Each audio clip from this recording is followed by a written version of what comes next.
Okay, we are recording audio and visual this evening, so everyone's aware. We have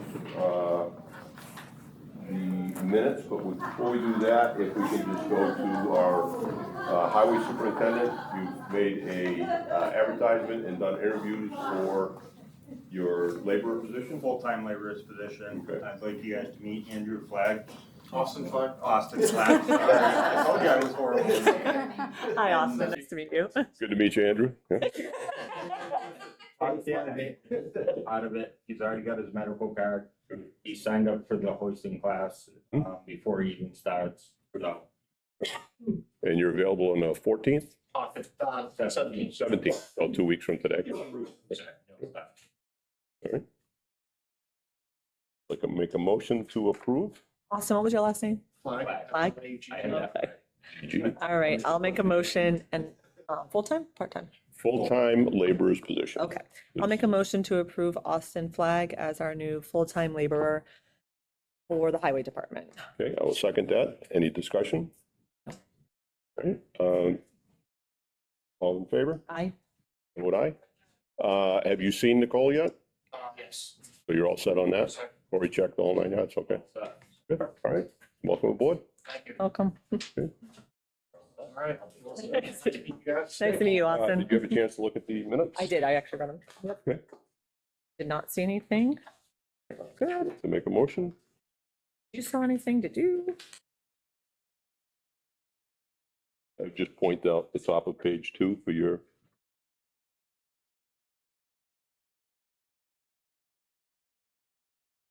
Review. You're talking about this one right here? Yep. There? Yep. Okay. You're talking about that. If you'd like to make a motion? I'll make a motion to approve minutes as written for Monday, July 20th, 2026 meeting. Okay, I'll second that. Any further discussion? If not, all those in favor? Aye. Vote aye. What makes me very sad. Don't you do the reach, Aaron? I do like them.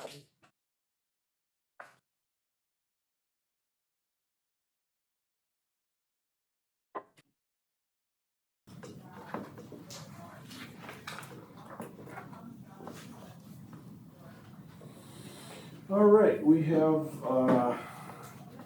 James Mazick and Mike Kennedy. Want to start? Happy to quick intro, so I can just step in. So Jim and Mike are from Your Access Advocates, who are the consultant that, as you know, was hired to do the town's ADA self-evaluation and transition plan. So they're here tonight to give a bit of an introduction to the planning process for that project. Mike? Hi. All right, thanks, Andrew. So good evening, ladies and gentlemen of East Brookfield. My name is Mike Kennedy. I'm the ADA Access Coordinator for Your Access Advocates, formerly known as Center for Living and Working. I've been with the agency for 20 years, and prior to that, I was at another independent living center of the, just different name, but actually doing the same kind of accessibility work. So, just on behalf of CMRPC, Your Access Advocates, in partnership with James M. Mazick Consultant Services, I just want to say thank you for trusting us to administer your ADA self-evaluation transition plan, and we're eager to, get started, working toward that. So with that, I'll hand it over to Jim. Yeah. Very brief little intro. So I'm not an employee of Your Access Advocates. So I've worked with them for 20 some odd years. We kind of joint venture on projects. I'm a certified professional planner by trade, 40 plus years in the planning sector. My last 33 years was deputy director and overseeing community development work at Pioneer Valley Planning Commission, which is the similar counterpart to CMRPC. Actually, Chris and Andrew used to work for me years ago. I when I was working at Pioneer Valley, I would do maybe one plan a year in Eastern and Central Mass, avoiding conflict of interest, not in my jurisdiction. And I partnered with, it was Central Blue, been working in CLW, now it's your Access Advocacy, changed the name, in 2006. When I did Millbury's plan, and Mike was the chair, was the chair back then, it was Commission on Disability, and that got us to working together in partnership. We've done collectively, I think, over 66 plans or related plans. I've done some work independently for some colleges. Since 2020, again, I retired in 2020 from Pioneer Valley. Since 2020, we've conducted over 43 of these ADA plans. And some of the towns around here, we did Brookfields, Warren, Sturbridge, Charlton. Actually, we did Charlton's twice. We did one many years ago, and then recently last year, New Braintree, Warren, Ware, Wales. So those are relatively, but all over the state, we've done these plans. So, we'll take maybe 15 minutes or so, just to give you more background stuff, and it'll be much more detail when we actually finish the plan and give a report on that. So the American Disabilities Act was signed into law back in July of 1990. That was over 35 years ago by President George H.W. Bush. It's a civil rights law. It's intended that there be equal access to all programs and services, and that there be civil rights be guaranteed to all persons, regardless of mental or physical impairment. Again, it is a civil rights law. And that's important because when I talk about the Massachusetts law. So there are 5 titles under the ADA. The 2 titles that specifically apply to your town is Title I, Employment, Equal Employment Opportunity, and then Title II, State and Local Government Accessibility. And that's where is requirement that there be access to all programs and services, and that includes website, digital services, and mobile applications as well. Under Title II is also the requirement for the preparation of a self-evaluation and transition plan, which is why we're here today. The current standards there were 2010 standards. They went into effect in March of 2012. Massachusetts also has a code pertaining to accessibility. And this is what your building inspector, and we're talking about in the parking lot as we were coming in, he was leaving. That's what he really looks at. He looks at solely 521C bar, and it's really not the responsibility to look at ADA. Some do, but technically they're bound solely by 521. 521 is strictly a building code. It's only triggered by construction. It's not civil rights. It's not access to program service. It's just construction. So if the work on a building is less than 30% the value of that building and under $100,000, then just the work being done must comply with accessibility compliance.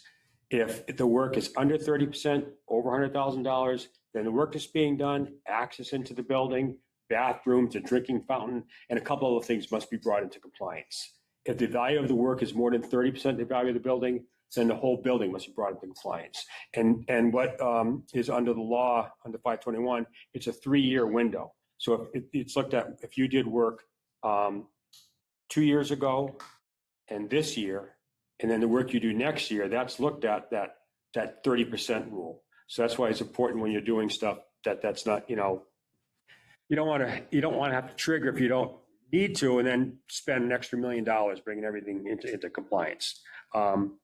So when we do these plans, we look at the higher standard of the two because they do vary. There are variations, differences.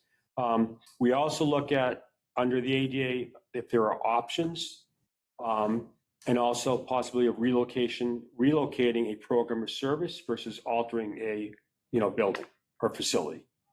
And we looked at in a couple of cases, and I'm not going to go into details now, but when we go to the final report, there may be those options, and we'll discuss that when the options that may be available to you.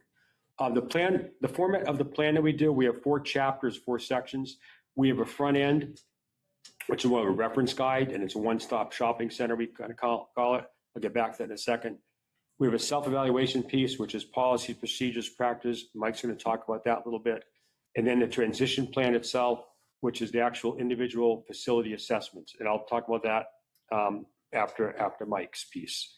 The final chapter or section is the appendices, which has a survey form that we distribute, any kind of sample documents that you may not have or maybe might need improvement on, and then a list of potential funding sources. So on the front end piece, we put this in because when we've done these plans over the years, we get a lot of questions and things that, just people don't know. Maybe there's a change in, board membership or administrators or whoever. And depending upon the knowledge base, folks may not know, one person may know something and someone else coming in may not. So we have a lot of things in here which you can go in there and hopefully have your answer. We talk in more detail about the ADA and its 5 titles. We talk about other federal accessibility regulations. We talk more detail in 521 CMR. We also have a section on alterations for historic properties, which Hodgkins building may be in this case. We have a section on EV charging station guidance. Do you have an EV charging station in town? So there are no regulations. So when the regulations went into effect, there was the EV charging stations probably didn't even exist. We're talking 1990s and early 2000s, 521 and 2010 for ADA. So there are no technical standards on those, but there are standards on parking spaces for 2% slopes, reach range for your dispenser there or whatever, and then accessible routes. So we have there, if you're going to put an EV charging station in, then you should follow these guidelines in doing that, because we unfortunately have been in many facilities. And if you were in a wheelchair, you could not access that charging station. It might have been a berm or a barrier, or maybe it was up on a 6-inch concrete block platform. I can't reach to get to it. We also have a section on emergency preparedness for persons with disabilities. So if you have an emergency preparedness plan, we help to include information we have in that chapter in that area as well. We have another chapter on ADA service animals versus emotional support animals. There's only 2 types of service animals, and we have a whole page or page and a half on that.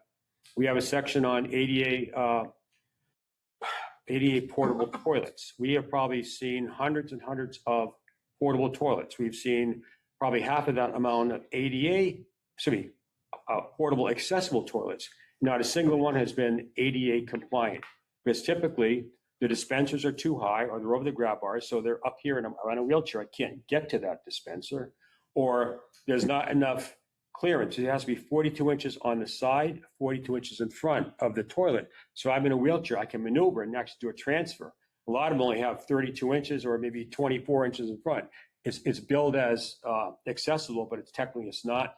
If you're paying for an accessible portable toilet, I don't know if you have any that you have on your facilities, then you should be getting what you are paying for, and not something that someone can't necessarily use. We have a section which applies to schools mostly, probably police and fire and highway, emergency eye wash stations.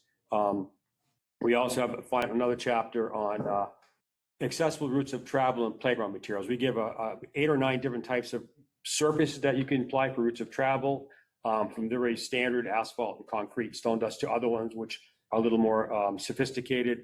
And we have a pros and cons and a rough cost estimate per square foot, what those would be. So if you're going to put some kind of trail on, or maybe go a route of travel around something, you can refer to that and what's going to work here for us. That's our front end piece, which is your one-stop shopping. The self-evaluation, which I'm going to turn over to Mike in about 5 seconds. We look at 11 different areas. You only probably look at 5, and that's the things that just different policies, procedures. You have an ADA coordinator, if you have a agreement procedure, reasonable accommodations, and all that. I'm going to turn over to Mike. He's going to talk a little more on that and about a memo and survey form that, if it hasn't gone out, will hopefully go out soon. All yours. All right, thanks, Jim. Yep, so self-evaluation, that will be the piece I'll be working on mostly for East Brookfield's ADA plan. And Jim's right, some of the things I'll be looking for is, who serves as the town's ADA coordinator. Do you have a, notice of non-discrimination, document on file, ADA grievance procedure? Do you have a commission on disability? And if you don't, we can provide samples of boilerplate, notice of non-discrimination, grievance procedures, and whatnot. And like I say, we look at 11 different items. Some of them we just do anyways, like accessibility of voting polls. That's not necessarily in the boilerplate self-evaluation, but we want to talk about them because voting's a civil right too, and it's one that everybody should take advantage of. So I'm going to switch gears now to the self-evaluation survey form. What was the self-evaluation survey form and cover letter sent out to people?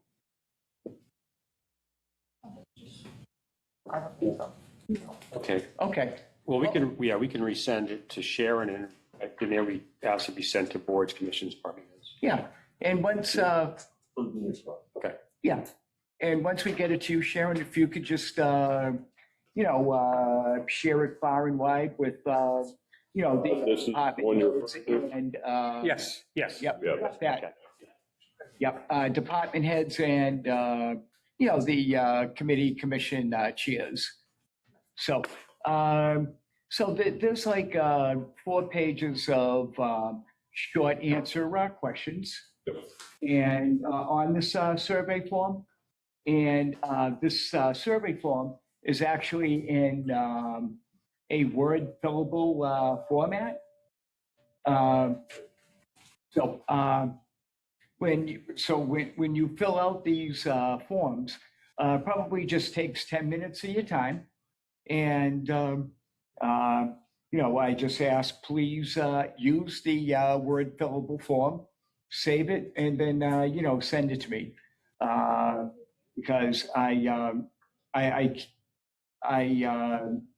can't work with, PDF versions of it. And please, no handwriting, because, hardly anyone writes anymore. And when they do, myself included, the handwriting is not the most easy to read. And like I say, when filling out the form, if your answer is no, that's okay. You're not a bad town. I mean, that helps us help you. Just be better at providing programs and services for for people with disabilities. And if you do have a question, both my and Jim's contact information is right on the cover letter of the survey form. But my recommendation is, if it's regarding the survey form, yeah, just call me directly. Otherwise, I think that covers what I need to cover. Anybody have any questions regarding that? Mr. Chairman, can you hear me? We can all hear you. Let's turn that down. Thank you. Good evening, gentlemen. Bob Button. I'm a member of the Board of Selectmen. I just couldn't be there tonight with you in person. Thank you for your presentation. I had a couple of questions that I wanted to ask. Oh, okay. I just had a couple of.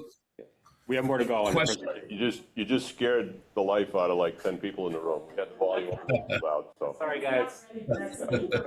I saw you looking up at me. Sorry. I just wanted to ask a question about some of the way we work in town. We have a town beach We have the playground that you can see outside the window there, or the field. Who and how would like the playground committee, Andy, or the park and rec committees, right? This isn't just department heads, I would think. How do we get input on some of those facilities that don't fall under highway or don't fall under water or some of our other departments, if you will? Well, when they're done with their presentation, I was going to ask that and a couple of other things. So if you Okay. guys would like to Yeah, finish the that's presentation. kind of addressed a little bit in this, but. Okay. Okay, I thought you were asking questions. I'll go back on mute and try not to scare anybody when I join in again. Thank you. So the way we do these, each facility will have its own individual assessment. So actually, in this case here, the municipal offices will treat it as a separate facility. Police, not just all in one building. Police as a separate facility, library as a separate facility, and then outside the ball fields as a separate facility, and then the playground as a separate facility. But every site will, again, have their own individual report. So even though these are all in one site, you're going to have treated as five separate. It just makes it easier to, again, address who's going to be responsible. And also it's easy to to pull that and say, okay, this is what the areas of concern are. So anyway, this is from Hubbardston. We just did Hubbardston, I think it was last year. And this is one of their buildings. So what we like to do is just a very brief narrative of what that facility is. In a case like this, we might say, like this building, this is just the admin offices. So the municipal office is located on, a portion of the town center complex. It is a masonry building constructed in blah, blah, blah, and it houses X, Y, and Z in the building. So you just have a general idea of what it is. We have a representative photo of what that facility is, and then who the responsible party is, which is maybe get some of that, whether it be Parks Commission, whether it be Select Board, whether it be whomever, Highway. And then we'd like to do a general narrative description of what the areas of noncompliance are.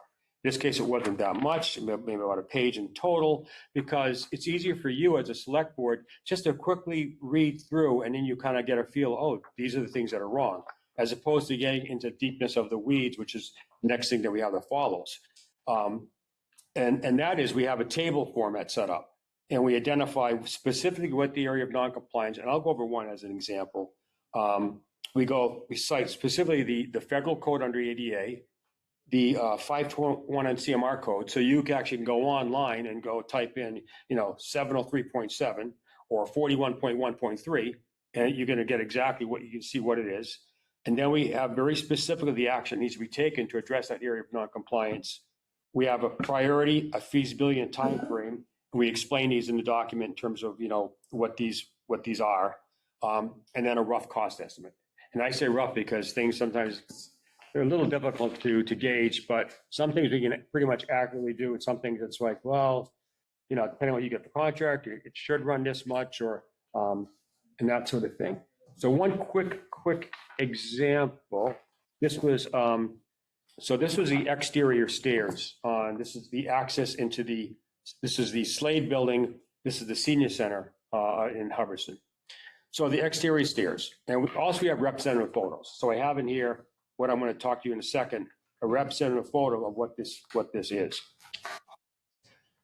The stair railings are 2 inches to 3 inches too low and lack top extensions. The railing on the building side does not go the slope distance of one tread, then 12 inches parallel to the ground. Although the railing on the opposite side lacks a bottom extension, the inclusion of one could create a potential hazard with the driveway use and therefore is not recommended. We cite the two codes, and then the action we taken is modify, replace the existing railing on the building side. The railing should be between 34 inches to 38 inches above finished floor at the top of the railing, with a bottom extension to the slope distance of one tread, then 12 inches parallel to the ground. So if you needed, actually, a lot of the facilities folks we deal with in some of the towns, we still get calls from Southborough, and we've had calls from as far as Harvard, the town. And they'll take, sometimes if they're going to bid some of this stuff out, they'll just take this and they can just send it out to 3 contractors. And that goes for stairs, railings, ramps, and all that sort of thing. We adhere to the standard of the two and what the recommended action to be taken, whether it be ADA or 521. I got 4 quick things to note. So there are tolerances. So if it's 0 to 2 inches with an 8-inch tolerance, 2 to 36, it is half an inch. More than 36, it's an inch tolerance. So a bathroom sink, it is no more than 34 inches above finished floor. So it's a 2 to 36.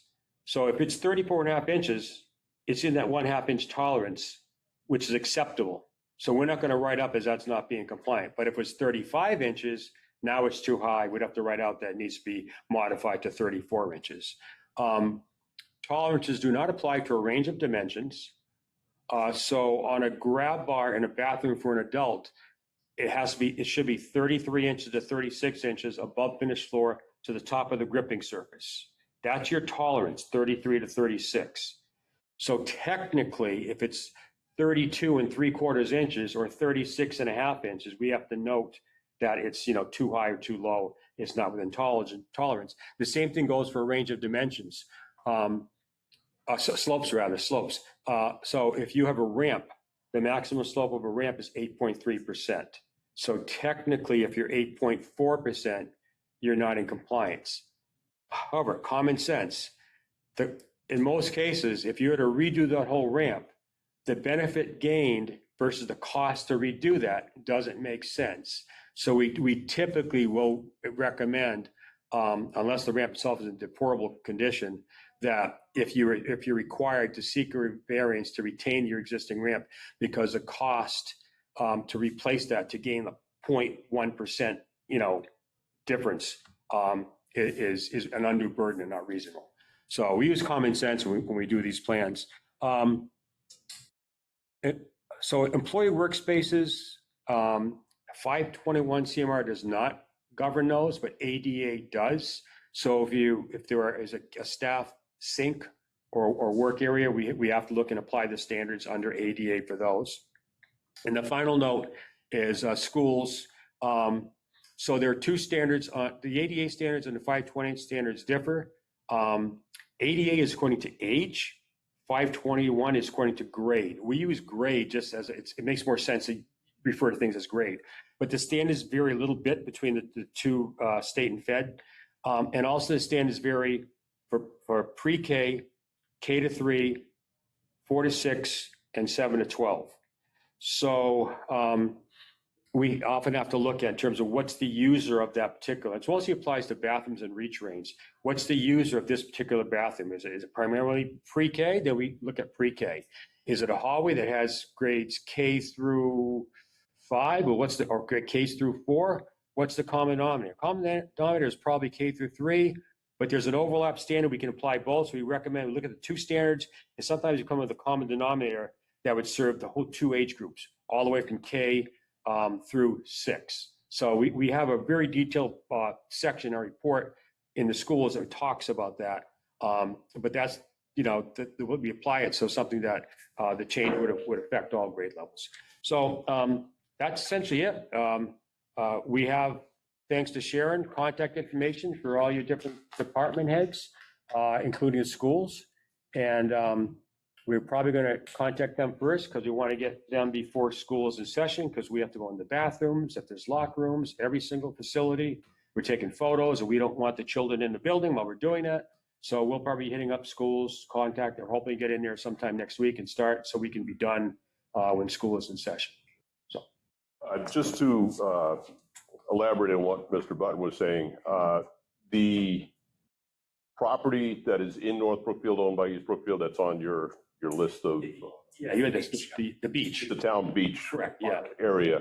That's one of the things we're having long discussions on, an ADA accessibility to that, where they park and where they have to access and how you access the docks, the beach itself. So that's one of the areas that we were concerned with. There are standards for docks too. There are specific standards for docks. Unfortunately, I know. way over familiar with ADA. Okay. I had a 35-year career as an elevator constructor, and 10 years of that, I own my own company. I just did ADA wheelchair lifts. I did Really? 1,000 wheelchair lifts in an 11-year period. So that was exciting. I was licensed in every state but Connecticut in New England, and did some work in New York. So I mean, I went everywhere. State House. I think I went to every state house in New England. So Elevators or actually the vertical? vertical wheelchair lifts. Okay. Yeah. The incline platform lifts. I did a lot of residential elevators. I did a lot of Lulas, Okay. and Okay. the other 24 years of my career was elevators. So Excellent. I'm very familiar with 520, 521, 524. So I'm familiar with the process. But we just one of the questions we had was what was the time frame? Good question. So, remember I started, I said 88 is the civil rights and 521 is the building code. Right. 521 is triggered only by construction or if someone files a complaint with the access. That's a whole different ballgame. So this plan is intended to be, we say it's almost like your capital plan. And you try to, put a little bit of money away as you can. Once the plan, I'm going to backtrack a second. Once the plan is in place, then you're eligible for funding, CDBG, Mass Office Disability funding to actually do improvements.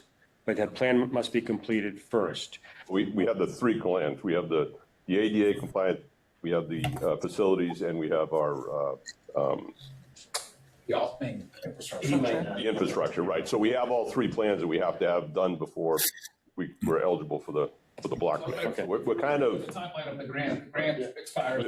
we want to know how long before the ADA portion is complete. When we started this process in April of 25, we're trying to get everything done by December of this year, but because of delays and, we're just wondering how long before your survey would be complete and we'll have paperwork back. When this will be complete. Just that one. Okay. Well, it's Is it February? no, it's No, it's actually December. So End of December. end December. I mean, Of 26. of this year. Okay. I mean, to be honest, we would probably be done before then, but just that's when the contract end date is.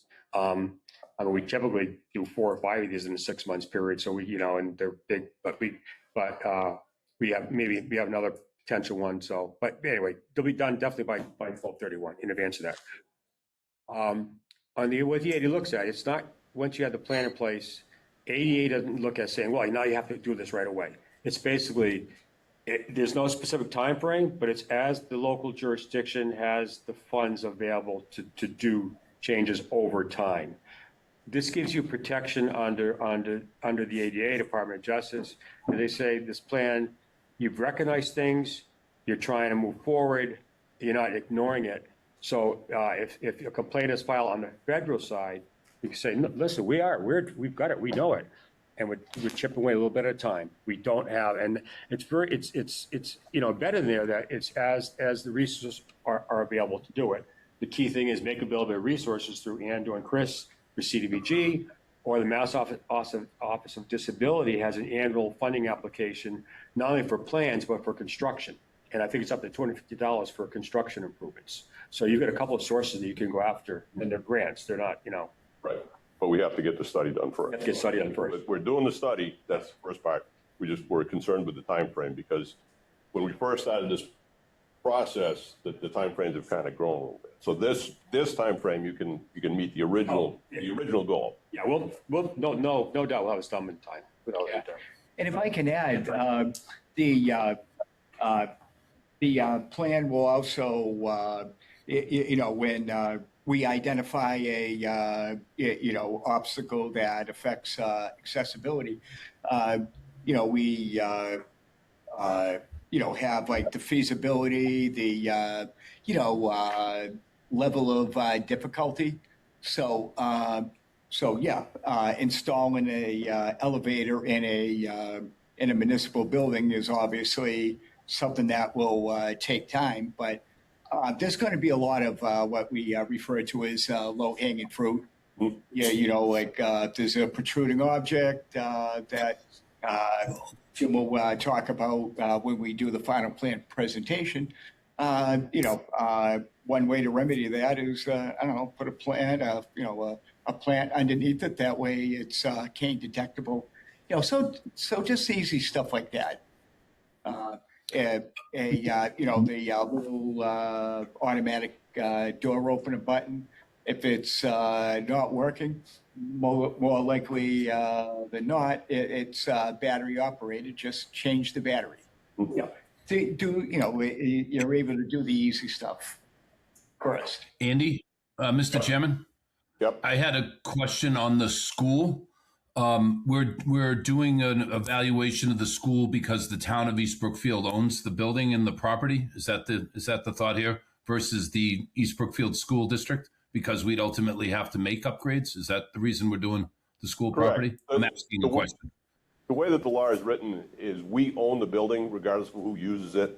I know years ago through my trade, the district was leasing buildings from the town, and the town was ultimately responsible for the inspections. And it became an issue because the equipment was installed by the district in a town-owned building. The town actually didn't know the equipment was there. And when it came time for the fees to be paid for the non-inspection, there was a discussion between the town and the user of the building. We own the building, so whether or not the elevator gets inspected, the boiler gets inspected, the fire alarms get inspected, we're responsible because we own it. If it's not ADA compliant, it's our issue because we own it. Then we would negotiate with the district as far as who pays for the work to be done, but we're still responsible for the building. Yeah, so a lot of the municipalities we work with, smaller towns, again, and I was on, lived in Hardwick for about 20 years, and I was served as the Hardwick rep to the regional school district for 10 or 12, I can't recall how long. But again, we had our agreement with the district, and it specified in terms of up to a certain amount what we're responsible for as a town for improvements. Beyond that, what the district was, or vice versa. And clearly, again, we own the building, as you indicated. We're responsible for things up to a certain point on expenses. And the other towns that we worked with, the regionals, typically the elementary school, well, Wales is part of a regional district. We did Hardwick, Berry, Braintree. I'm just thinking ones that are around here. All regionals. We did the elementary school as part of it. Mendon, we're actually there Wednesday night. Their elementary school is for the Mendon students in the town of Mendon. And the town has jurisdiction over that. But then they have a middle school, which is Mendon and others, not. So the district is responsible. Even though we did do the ADA assessment of that building, but the district is responsible for improvements in that building, not the town, but the town is responsible for the elementary school. So in East Brookfield is responsible for the East Brookfield Elementary. Spencer is responsible for the Wire Village School, which is their elementary. The junior high and the high school are district owned, so it's the district. But still, it's in this town, the town of East Brookfield built the elementary school and leases it to the East Brookfield Spencer Regional School District. That's how most of them. Yeah. All right. And your evaluation would include the facility, the building and the structure, as well as the property around it, the ball fields and the basketball courts and that type of thing as well? Yes, we would treat the building as its own individual assessment. And then when we do the rec areas, we would treat the ball fields. Now, I took a right on. We may treat the ball fields and the playground as one assessment, or we could treat the ball fields and the playground as two separate ones. I'm saying assessment, separate reports. Most typically we do on the schools, we have the ball fields and the playground as one individual report. But they both be done, but they're treated in a different, how they appear. Great, thank you. And one last point too, the town docks. I don't know if I didn't see the list of facilities you're looking at, but the town docks and pavilions on Route 9 are also something I think we should probably have you take a look at. Separate from the beach on Lake Lashway. Route 9. Yeah, I'm not sure those were in the original scope. Yeah, directly across from the entrance to Mechanic Street, there is the Gordon Municipal Marina. We do have a pavilion and docks that we have. Is that the one near 308 Lakeside building? Correct. No, it's actually closer to the dam, the spillway, Oh, okay. across from Parsons Auto's parking lot. No. It's on Route 9, yes. So what is there? It's There's a pavilion and a dock. pavilion, like a gazebo, Yeah, it's just a small gazebo. and one dock or many docks? Yeah, it's just one dock. What's it called? Well, no, Andy, it's a couple of docks that are connected together. It's a U-shaped dock, so you could dock Is 4 that boats U-shaped? there. I thought it was just one that went. Yeah, U-shaped. it's Okay, U-shaped. it's U-shaped. It yeah. is U-shaped, yes. What's it called? It's just the municipal pavilion. Well, I don't think we ever really named it. No, Will you be able to was provide part us of a work. street address? Sorry. that was part of work. That's part of our dam for the lake. So that work was done when we were doing repairs to the earthen embankment for the dam. It's a unique situation. Is that across from the old shoe factory? Yes. Right there. Yeah. Yeah, exactly. Okay. So Kenny, I just had a quick question. Did you have a time frame for your self-evaluation survey? Like August 28th? Okay, just want to make sure we let them know. The docs was a good opportunity for me to interview just briefly. My name's Christopher Dunphy. For many, many years, I worked at Pioneer Valley Planning Commission, actually under Jim. And I continue on a little bit after he left. And then shortly thereafter, I joined Andrew at the Central Mass Regional Planning Commission. I'm officially retired, but CMRPC keeps me on to help out in different things. I also work for the town of Palmer part-time. And in both of those capacities, I've had opportunity to work with Jim and Mike on they did one for Warren, and they most recently did one for Palmer. They're very expedient in their work. And as a matter of fact, what you were asking about time, like as Jim's going around, he'll probably be running into some of your staff and he can very quickly, as he's doing his assessment, say, oh yeah, blah, blah, blah, blah, blah. And like Mike said, he called low hanging fruit, readily achievable things. As he was passing through the town of Palmer's Town Hall, he noticed some of the plaques just a little bit high. The building guy immediately lowered them, and that was that, So these are things that he's going to, and some of his write-ups are probably going to be available before the whole plan is done. Some of the things that might take some time is like the policy sort of issues here in town, So that might be the final piece, I would imagine, for the whole plan to come together. But all throughout this process, if you have comments, concerns, problems, you can look to me as a liaison if you're unable to get a hold of Mike and Jim in any way. And, right off will be, I guess, talking about any possible change order that might be related to that dock issue. So Chris Dunphy, I'm here for you guys in whatever capacity you need, and that goes for you guys as well. Okay? All right, thank you. Nice to meet you. Okay, is that all you had? Tonight, yes. Sounds good. Good to meet you, and we'll be working on this and looking forward to see what we come up with. Thank you, I just want to gentlemen. say, last thing, this serves as great fodder in the pursuit of future applications.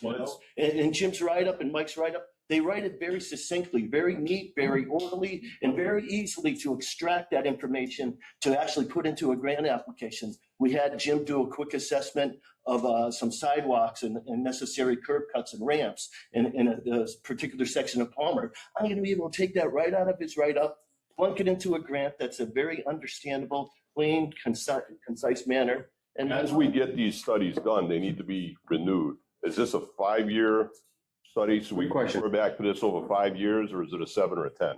Good question. Most of them are 5 years, but I just, There's no set time. I think it might hopefully concur. MOD typically, Mass of Disability, because they're funding a lot of these plans, and also they're using these and they're, when they collect these, they typically look at, when you get to be about 10 years, you kind of should be looking to refresh it. There's nothing cast in stone. I was astonished. So I did a plan for the town of New Marlborough out in the Berkshires. I think in 2019 or 20, and they resubmitted for another one, and they get funded. So I redid it. I mean, Why? if you get a grant, you. Yeah, but they didn't need to redo it because everything was pretty much the same. But I mean, we look at 10 years is probably a realistic. New Marlboro, do they have anything besides the general store? I mean, it's They have this, yes, they have. New Marlboro, Sheffield, out in that area. I mean, it's not a whole lot out there. And all that. Yeah, they get their town hall, they got their library, highway, they get the transfer station, that's a hotspot. Yeah, I know the transfer station. Public safety, Yeah. space moved out of the town hall, now the public safety annex, Upper Sheen Falls. That's about it. Just, they're all hidden, that's all. Okay. In a nice little winery.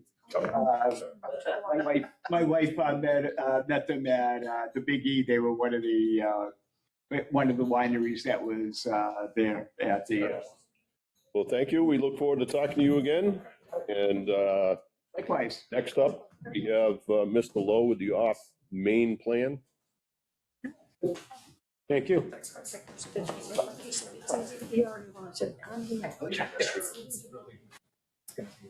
Thank you. Nice to meet you guys. Thank you. Thank you. Access. Thank you for serving. Yeah, I saw you. Oh, thank you. Warren needs to live. We could use your help.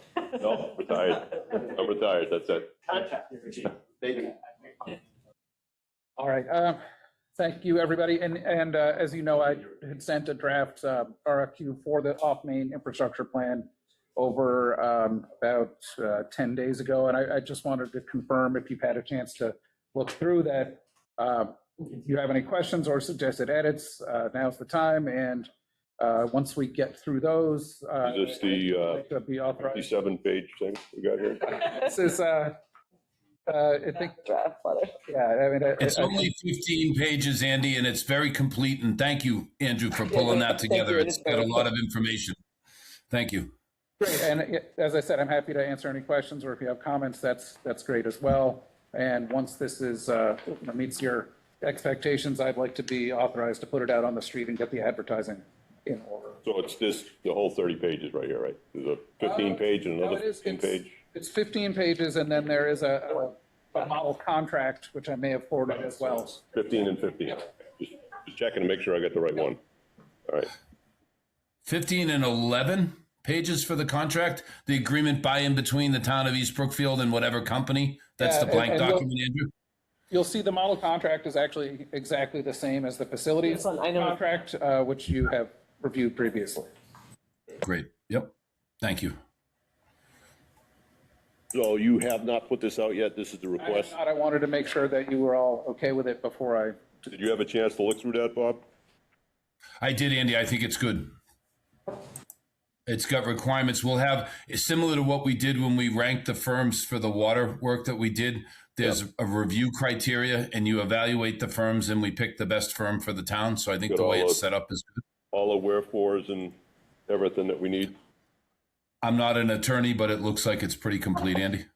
The only comment I would make is that some of the dates on it, because I did send this about 10 days ago, I'll probably push some of the due dates on it out about that same amount. So to be early September, Andrew, to open the bid? Yeah, I think, let's see, what did I have in here? I think you had the 28th of August, if I read it correctly. I think you're right, Bob. It was the 28th. Yes, 28th is when the submittals would be due, and I would push that out 1 to 2 weeks. I'll have to look at the timeline with the central register and all that stuff to see when I can get the ad placed, with the various ads The holidays, placed. But the holidays a little late this year too, Andrew. Just keep that in mind. So we either get people to send it to us before, but don't make it due like the day after the long weekend Yeah, or no, anything. I always try to be cognizant of how the respondents might be thinking of these things as well, so I'll check the calendar about Labor Day. Thank you. Do we need a motion, Andy, to put this on the street, or what do you want to Well, do? this is the request for a quote, so that the signature page doesn't have anything to do until it's awarded. It's a request for qualifications, Andy. It's not a quote. We're picking the most qualified Right, firm. but We're not this picking. has a signatory page, but it's not, it doesn't need signatures now. For No, you it's folks, just- it does not. It's the sample contract so that if so the this firms one- that are bidding This one had doesn't. some He problem just with our asked me to put terms. this out, not this Yeah. part. He just wants us to Right, put. but what I'm saying is, Not does this this part. need to be changed? No, this is just a template of what the Okay. contract would look All right. like once we award. But hold on a second, guys. Typically, you put that in the RFQ because then if any of the respondents have any issues with the contract, they can make that observation as part of it. That's typically how it's done. So I would He put doesn't- out the RFQ with the contract as an attachment. That- He doesn't need to sign it. That's what he's No, asking. it's, as you say, it's truly just a template that they can look Couldn't at. be signed until it was awarded. Correct. All right, so would anyone like to make a motion to put out this request for quotes? Request for qualifications, Andy, and I'd make a motion that we put out an Qualifications on RFQ. Yeah, qualifications, Andy. That's how the law's written. RFQ, all right. Bob, if you want to make the motion, I will make that motion. I'll second. So Okay, and this is gonna be out for how long? Probably about 3 weeks, more or less, but as Weeks. Selectman Button mentioned, I will check the calendar to make sure we're not making it due right after Labor Day or something like that. Yeah, think it's Labor the Day is till the 7th, so. Yeah. All right.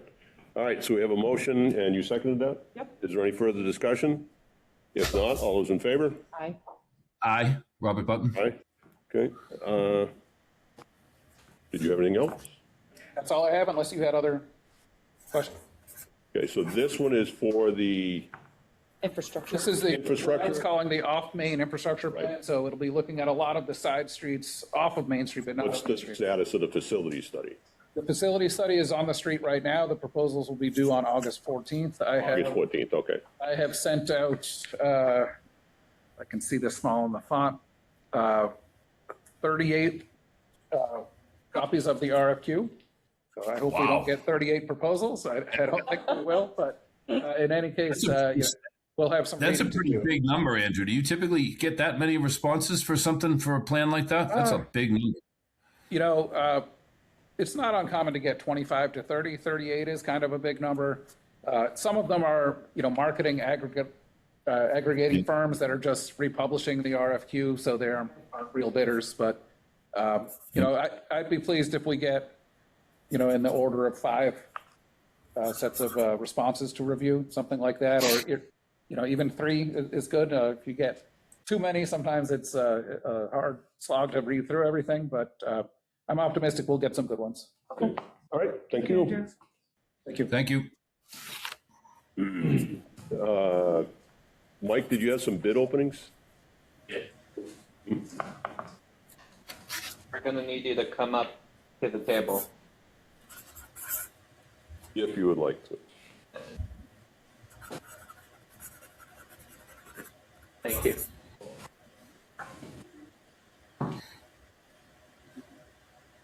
Thank you, Andrew. Thank you.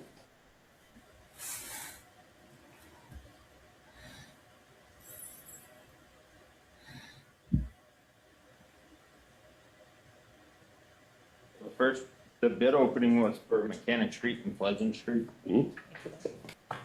Include Depot Street and Depot Square. And need to award the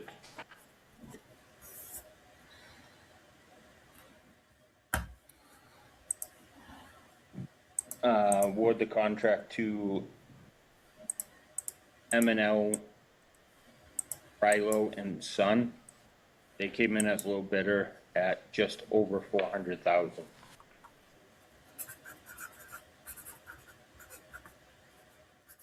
Mike, what was the scope of work again for that? Can you just run through what they're doing quick So for folks on?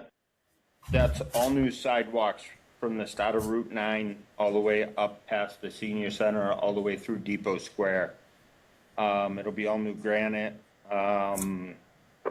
crosswalks, signage, handicap ramps. And Great. this is the Complete Streets grant. So this is the money coming off of that grant. So this is no cost to the town. This is basically utilizing the grant money to complete the work that we've been working on. You've been working on for several years now, right? Correct. So this came in at 400. We actually get 500,000 for the grant. So we might be able to extend the scope of the work and go a little bit further with it too. Great. So this doesn't include the engineering work that we did through the Chapter 90 funding. Not yet. The engineering work comes out of Chapter 90 money. I did reach out to them because they changed the Complete Streets grant. So either with the 500,000, because prior when we got it, you couldn't do engineering it or design with it. They're looking to see if we can roll that in there and use the whole 500 to cover this whole project, or we're still going to have to use the 100,000 we appropriated for design and take 100,000 more and go further with sidewalks. Okay. So one way or the other, you'll utilize the grant and utilize the Chapter 90 money, basically, right? If they'll allow us to put everything through the grant, we could save that Chapter 90 money for now and move forward with it in a different manner afterwards if we wanted to. So if, Okay, so your preferences would be to try to get it into the grant and do a little bit less work and save the Chapter 90 for now versus doing, if we kept it in Chapter 90, then we could do 100,000 more of work under the grant? So, no, with, right now, if we roll the engineering into the Chapter 90, I mean, into the Complete Streets grant, that would Yep. take care of that whole grant. If we extend 100,000, we might be able to start over the hill on Pleasant Street, but it's gonna be half of the road and we're not gonna complete all of it. So if we could roll all the engineering in, we'll finish that grant and then we can reapply for Complete Streets again after that grant's done and maybe get the mill that they're putting forth and start another project. I'd And like to if see we if we can't roll can, the engineering in, if we can't roll the engineering into the grant, then there's 100,000 in the grant that you said you could do some additional work with, basically. Correct. We could do a change order and add some more sidewalk on, maybe up to Cottage Street, down Cottage Street, over the hill to Pleasant, or over the hill on Pleasant. There's more we're gonna use that 500,000, whether we do an add-on or we cover the engineering.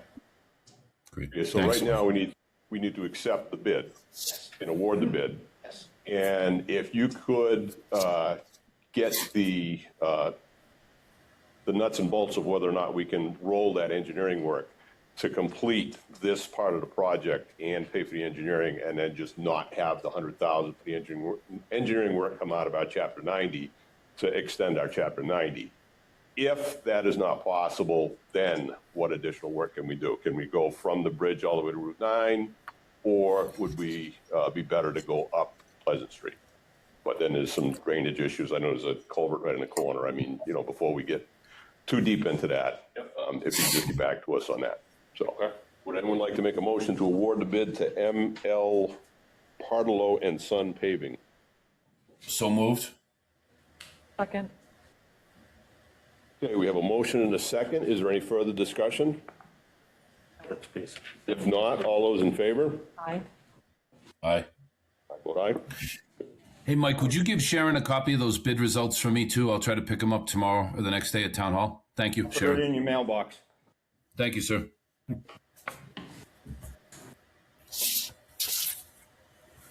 Okay, Mike, did you have anything else? You got a boatload more.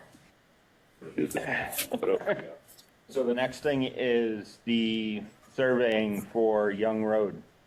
I got two different companies that quoted it. One was a bigger company. The first price was like $18,000 and then $25,000. I reached out to another company that's out of Rutland that's done a lot of development and a lot of road work. And I got a price from them for, I think it was $7,800,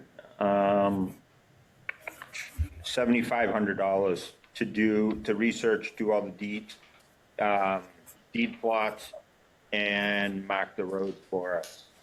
I'd like to move forward with this company. To ask a question, are we having them bid on apples and apples? I mean, I know through discussion, you said one of them had elevations and all of that. The other one was just doing the width. So Old deeds. So I just want to make sure that if everybody's bidding, they're bidding the same thing. that one company gave me two prices, just for off the deeds exact width, which was that, 18,000.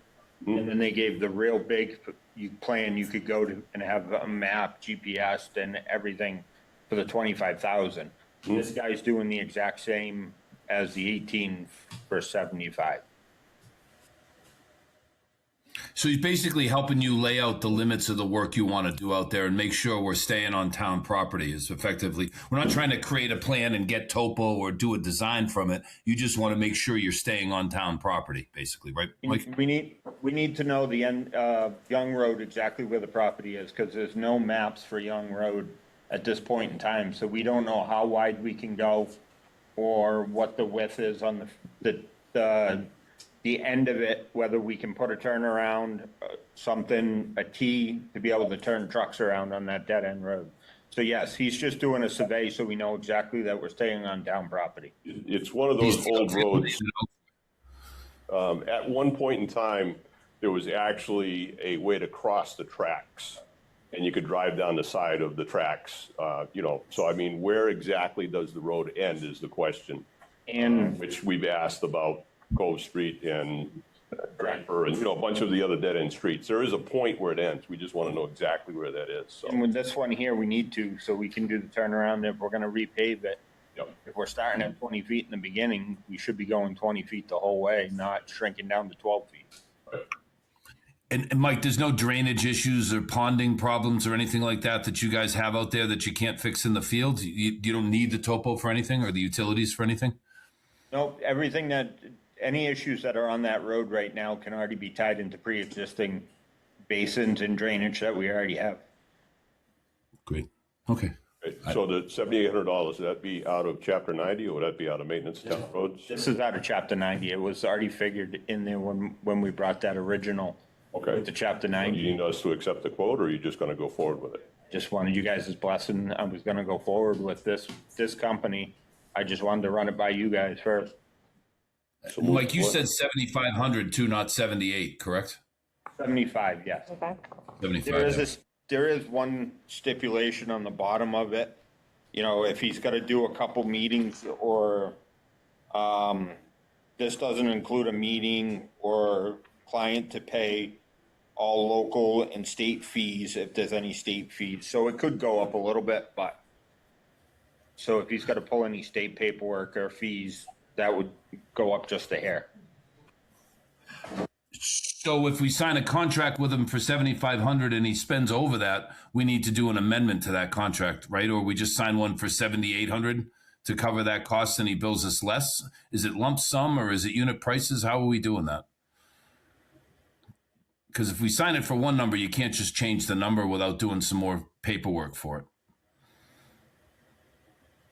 So this is a unit price of, for everything to be done for 7,500, but it does not include, any meetings or client to pay all local and state fees. So we would have to go up if it went on state fees or pay it directly out of maintenance of town roads or chapter 90 money ourselves. His company is not paying the state fees. So this is more of a quote for work rather than a contract. Correct. This is just a quote for work. So are we going to sign a contract with them? How are we going to engage them? Kind of similar to what we just did with CMRPC. We've got a contract that has a bunch of terms in it that protects the town. How are we engaging these guys to protect the town with a contract if we don't have one and we're just telling them to go ahead? I mean, if there was a problem and he was wrong with the survey and it ended up being in the wrong place, and I'm not saying that they are, but if there was a problem, we have no recourse against them because we don't have a contract with them. All we've got is a price, not a contract. That's, I mean, just in construction and public bidding, that's kind of how it works. Right, we'd have to write out a contract of what we want from him at that price. This was just an estimate. That's why I'm here talking to you guys to see what you want as a town. So I would think we would engage them. It seems like the price is, and the scope is what you want. I would just suggest we use something similar to that agreement that Andrew Lowe just had for us that we're putting in the RFQ, something to cover the town for performance and insurance and quality of work and all of that if there's a problem. Because if we're surveying and it's a land rights issue, that's important. If you could take that quote and have them turn it into an actual contract instead of just a quote. So we accept this quote, but make it a contract, and we'll sign a contract, and we're good for that. Well, Andy, you got to be careful about that too, because they take the contract and the contract is favorable to them potentially, right? Versus the one that we put out, similar to what Andrew had used, that at least is protecting of the town. I'd want to be careful before we just start signing anybody else's contracts. Sure, you go back Again, and when we forth start on to get that. into construction and land use, there's a lot of liability there. So Bob, just a side note, because I know this is a similar situation that I'm going through with the playground. You and I talked about this. Yep. So I actually did reach out to CMRPC, and I'm going to be contacting their contracting department tomorrow. The head of their contracting department, Daniel, he's offered to talk to me and basically see what type of contract he would recommend and put together for the town to engage the excavation. So I agree. I do think that there needs to be a contract, but I don't necessarily think I'm comfortable with a vendor making that contract for us. So I don't know, Mike, like we kind of had a discussion earlier, what the format here is in town. I mean, do we have a template for these type of contracts? Because I couldn't find one, which is why I'm reaching out to them. And he's willing to help out. He said, depending on the scope of what would be needed, you know, if it came down to a little more work than he expected, there may be LPA hours that I would have to request from the planning board, which I don't foresee being a problem because they don't have anything going on. So I don't know, Mike, if that's something you want me to just run by him, Jim? if you need help. Your contacts at the DOT, do they have any I said, boilerplate contracts? do you have for- anyone? I mean, I'm sure other towns have surveyed roads before. I can reach out, find out. I mean, I'm sure there's something that, If not, just let me know, because I'm going to be reaching out to him about that without contract. having to reinvent the wheel, I mean, you know, That's what would be the. different towns do surveys for roads, new roads, et cetera, et cetera. I mean, we even have them, Andy. We've used them for Howard Stein Hudson, right? We've used agreements in town mostly based off of CMRPC. But Amber, to your point, there's typically construction contracts, right, that would have requirements around construction, and then there are typically engineering contracts that would have requirements around engineering. So you might want to ask them about both. Yep. If you want, I can just mention it there, see what you find out, and then I'll send you the info I have. All right, deal. If you want some help or you want me to join the call, Amber, just send me when the time and date is, and I'll try to help you if I can. Yeah, he said he had no problem helping out, and if it, like I said, if the scope becomes too big, he may have to request LPA hours. I said that shouldn't be a problem. We can look into that when we get there. So, all right, sounds good. All right, did you have anything else, Mike? Next up, discussion of Chris's position, which right now is technically a truck driver laborer's position, of possibly either changing that from a truck driver laborer's to either heavy equipment operator's position or foreman's position. And the other thing would be when I do put that out, discussing pay on that position to see where we're going to be at, what thoughts were from you guys, and changing job descriptions. Well, if you could get us a job description of what he has now and what you'd like to change to, I mean, a heavy equipment operator versus a driver operator, I mean, what would be the advantage of having that position not be also a driver? So a truck driver laborer. A truck driver equipment operator. So right now he's listed as a truck driver laborer. Right. So that's basically drive the truck or do handwork. Yep. An HEO heavy equipment operator would cover you for everything. It could be operating any equipment, driving truck, labor work, whatever. Right. Same as I also put the foreman's position in there too. Bob, I'll put a copy of them all in your mailbox. Thank you, Mike. Okay, so when we replace that person, if and when they do formally retire, instead of having it be a driver laborer, you'd like to be a driver operator. Heavy equipment operator listed as an HEO position or listed as a foreman's position. Because it would be nice to have an actual foreman there. So if I take a day off or if I decide to go on vacation for a week, somebody actually answers the phone and checks emails. Right.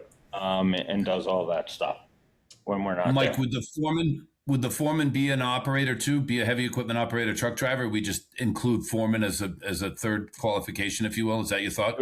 It would be the same. So it would be a foreman listed just as I'm listed as a highway super, but also a heavy equipment operator, truck driver, whatever. It would still all be the same, but it would be a foreman's title instead of an HEO. That probably makes some sense to have a deputy for all the reasons you just mentioned, and someone that can help you.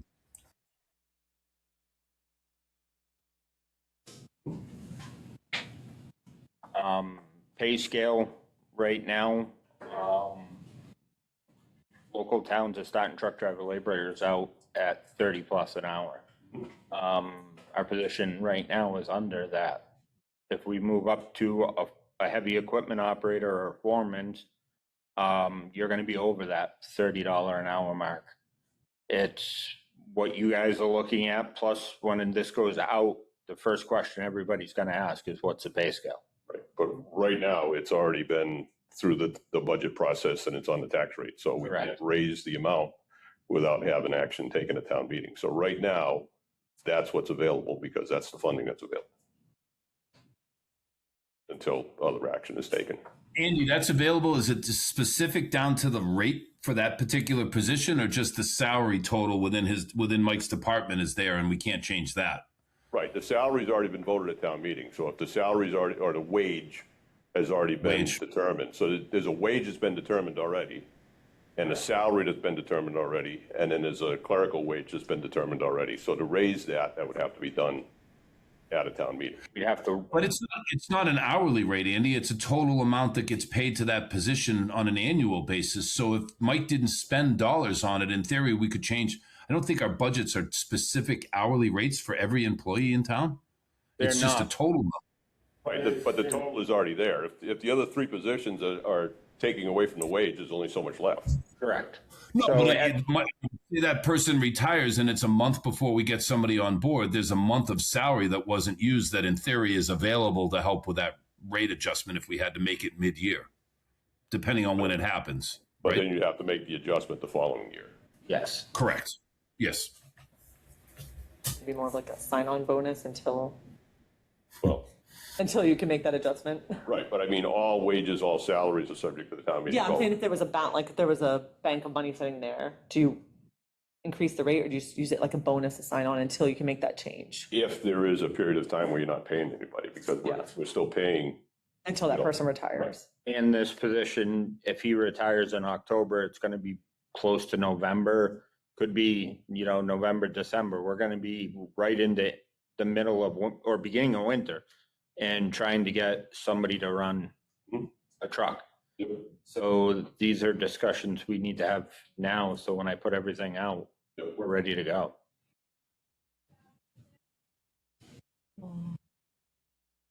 Any thoughts, you guys good with a foreman's position instead of an operator? Well, I mean, the title is the title, but I mean, if the person that's in that position now was an equipment operator, truck driver, then that's the position. I know there was a stipend that was paid to him as a foreman's stipend. So whether or not the new person coming in wants to be the foreman and you give them that stipend, or, there's another, There is no stipend anymore. There hasn't been. when it was There. established, that's what it was, so. I think what you're asking, Mike, is how you're gonna list it. Are you listing it to fill the exact, that's what he's asking, am I right? Well, The position would become, the issue being is with that pay scale, we're probably not even gonna be able to list it as an. As it is right now. As, we're gonna hope to get a driver operator, but we're probably not gonna get that at that pay anymore. you don't know until you. I think, Andy, we need to get Mike what he needs for the position, and then if we have a special town meeting this fall or in the spring, we need to address it at that point in time. I don't want to hire somebody in a rush and then not have what we need and need to hire another person to be able to fill the foreman role or the heavy equipment operator role, right? I mean, I think we ran into this with the mowers where we didn't have somebody qualified to run equipment already that we had. I kind of support what Mike's trying to do here, and I think we should get out an advertisement for who we want, and then make the decision based on what we get for responses and salary rates, right? And if we have to go up to be competitive, we have to address it. Moving forward, when and if the aforementioned person retires, because we don't have a retirement date, so we're not going to be advertising next week for a position for October 1st because we don't know. Correct. But if you wanted to change the position from a driver laborer to a driver operator, that's well within asking. And, if you want to make that a foreman position also, that's fine. I want to get rid This is the wage that you have available right now. We can't change that wage until action is taken on a budget. Because there's only so much money that's there. We can't just raise it. So. All right. Just in my opinion, in this town, we should honestly get rid of truck driver laborer completely, because we need more actual heavy equipment operators. If everybody was an equipment operator driver, then, then you're. That's the way the town kind of runs on the top three positions. Yep. Because it might be one guy short of a roadside mower or a catch basin license. But if we do an HEO you're gonna require all that right off the bat. So there'll be nothing saying, I don't have a catch basin or I don't have a roadside mower. There's only 3 people in town to try to run all the equipment. So you've got to be looking at a heavy equipment operator or a foreman's position, not a truck driver laborer anymore. Agree. All right, I got one more thing. go ahead. So I got a quote. I know this was originally brought up last year for the grapple for the excavator and a ripper tooth. Yep. As of August 1st, the state just gave us another $50,747 for RAP funding, which will become available in August. I was looking to use 16.3 of it to finish outfitting that piece of equipment. It falls underneath the same as Chapter 90 money. We've actually bought the crack sealer for out of there before and some other equipment out of that. I was looking for approval from the board to What's the acronym RAP? Winter Recovery Action Program.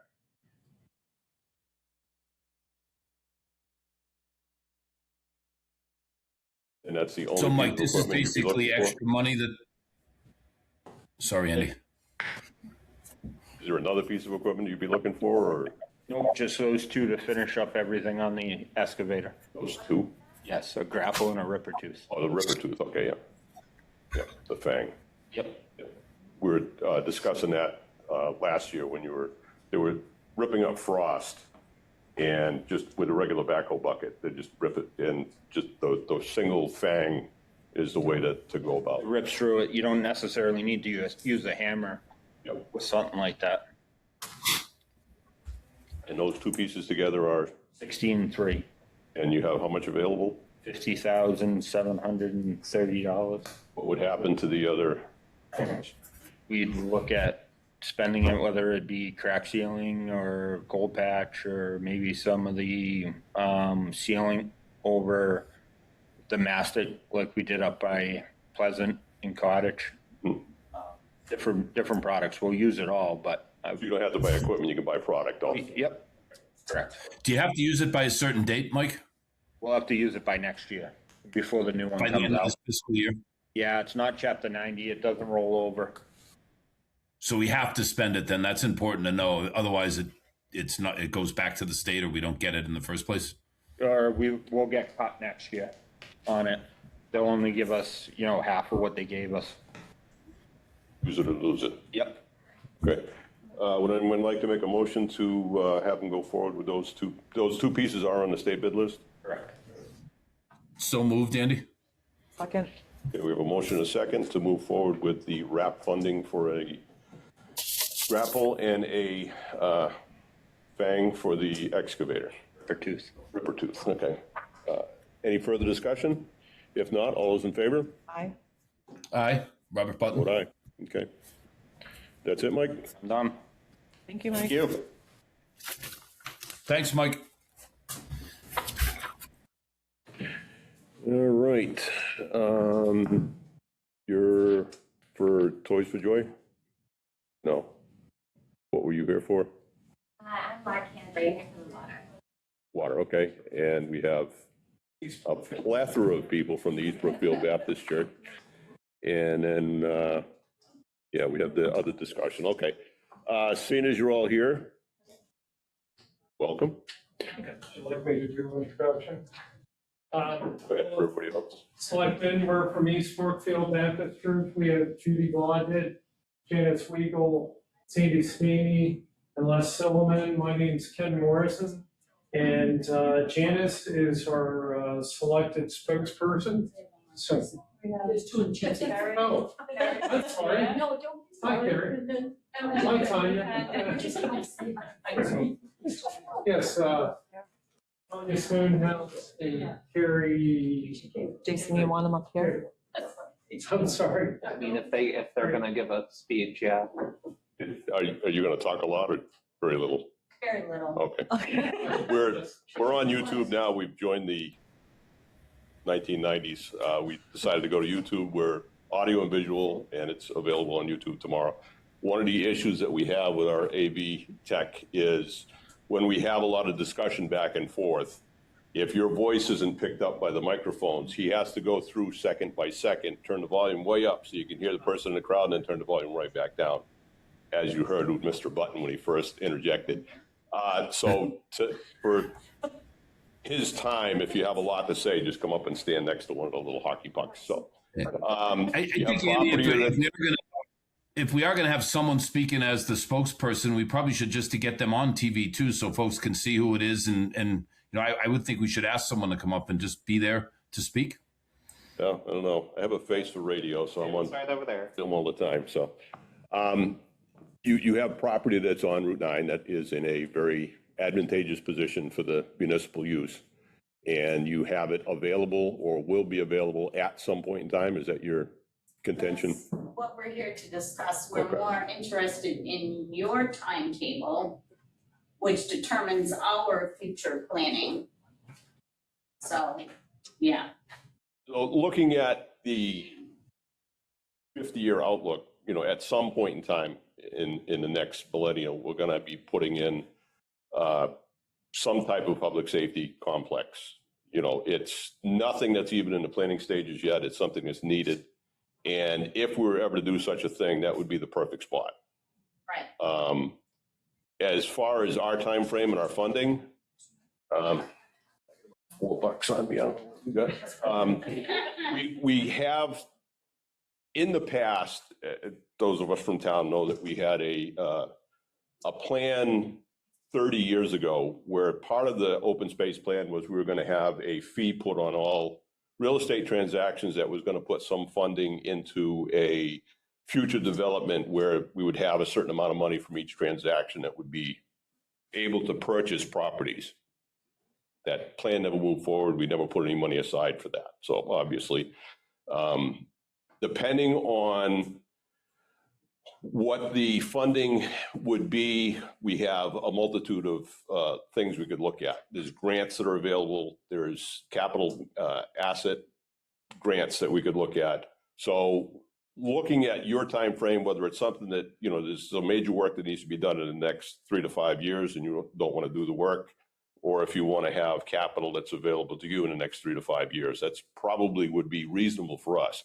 If it's something that you want to do within the next 90 days, we don't have funding for that. It is a valuable piece of property. It would be advantageous to the town to own it, but it's nothing that we can really, you know, go into hawk for. I don't know if any of you are on the water system. We have a $24 million project we just did, and you know the funding is limited. So depending on what you had in mind, would be how we would move forward. There'd probably be a grant that we'd be looking at, which is an extended length of time. So, Are you interested? Andy, in I was just going to say, Andy, we could also look to do something as a like an override or some additional, like we did when we bought the highway barn, right? At some point, if it's something that we really want to move forward with, that there is ways that we could purchase it. It has nothing to do with the water department and will not be on any water department bills. I just want to clarify that they're completely different. No. I'm talking about the impact and the funds that we have available. For those of us that were around when we bought the highway barn cash.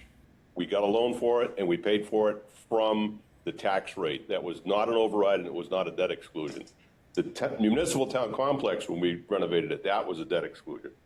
The Pelletier property we paid cash for, and the town highway barn we paid cash for.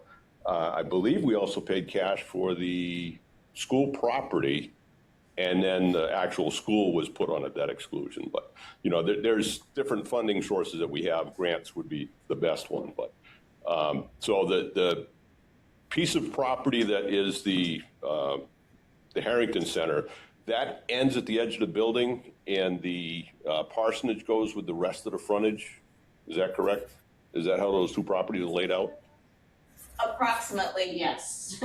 Right now, we kind of have them commingled, but Well, in the past, it's commingled, but I know that Right. when we bought the Fontaine property and it became the parsonage, I thought they owned all the way out to Route 9. that's correct. It's, Okay, yeah, I believe that it's, yeah. Yeah, It's a the driveway that used to be there that got filled, Correct. right? Yeah. Yeah, yeah.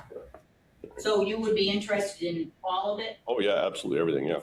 Yeah, if the price is right and the time frame is right. Right. You know, we have interest in it, it's just, I didn't know if you had, Dunkin' Donuts and Starbucks were competing to put in, in the metropolis.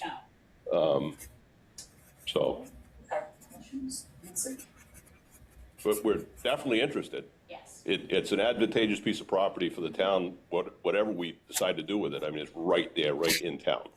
And it's between two streets, there's access on three separate streets. I mean, it's a perfect piece of property for any future growth that we have. It's just right now, Yeah, I think this was mostly informational gathering on our part. So at the earliest 3, latest maybe 5 is what you're saying? Well, I mean, if you would like us to pursue that, we can start looking at grants. But, when we start looking at grants, I've said it publicly before, it bothers Mr. Button, but I'll say it again. Every grant has a hook to it. So we have to find the right grant to buy that piece of property to make sure that we can purchase it, just because, we don't want to commit to something and then not have the funding. There are other sources of funding besides grants, but the grants is probably the route we would go. So we would have to look at a public safety, homeland security, capital grant for. Would that make things move faster or What's that? looking at a grant and? Well, looking at a grant is the route we're going to take, but I mean, there's a lot of research that we have to take to figure out the grants that are available. So we can look through CMRPC, and then Amber is pretty grant savvy. So I mean, we can look at some different avenues that we can take to see what funds. I know there was some homeland security, there was some public safety, and then there's I forget what the capital one is. Well, that one, the economic development too, that was Right. one of the things they listed in there was purchasing of properties. Yep. So that's something we can also look at, see when that comes Yep. around next year. Yep. So I can start looking and see what's there. Yeah, we'll look at Yeah, see that's what. the other what thing, grants are Andy, available. too, is the other thing is the timeline, folks, too, like Amber just said, even if we identify grants, they have certain application deadlines and timelines and whatnot. So once we identify it, then have to flow into the queue on the timing perspective. So Right. it might take a little longer than folks would think. And then the bottom line is, what is your valuation of the property? If you had it assessed, or, is it somewhere between, Thing at this point. 25,000 and 2.5 million in there somewhere? Closer to the 2. All right, perfect. And we do accept donations. 501c3, we're a municipality. I mean, any donations you'd like to make, we are allowed. We can't solicit donations, but if you would like to make a donation, we'd be more than happy to accept it. It's actually town meeting action. We're allowed to accept gifts. So, all right. So we'll move forward if you want to move forward and find out the fair market value of it. I mean, if it's something you got to dump to make a write-off, we'd be more than happy to work with you on that. But Understand that. and once again, we're not looking for something for 50 grand if it's worth X. So we just need to. We as a church will probably have to have a stopgap in between that, so. And we'll discuss what's needed for that. Okay. All right. Thank you very much. Great, Thank you for considering us. I mean, it's a valuable piece of property for the municipality. Yeah. There's a variety of uses we could have for that. So. Thank you so All much. right. Thank you. Nice Thank meeting you. you guys. Thank you, folks.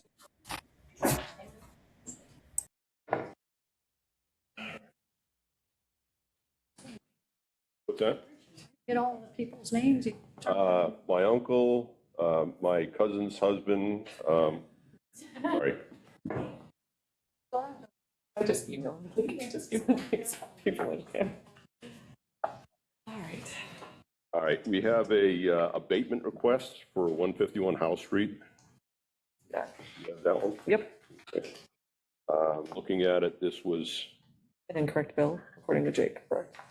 Yeah, as we get these, I would like a little more information, now that we have Dylan on board and we can look at it, just to see whether it is a software glitch or a issue we're having with the meters. I know there was one that kept billing, cubic feet as gallons.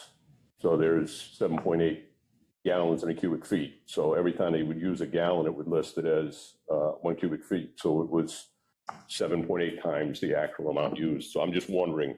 Which one this was? Yeah.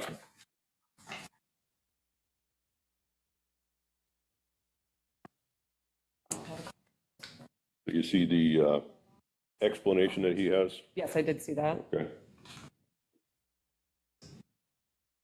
So is this in Bob, my do you have any signatures questions or? on this, or are you good with reading this?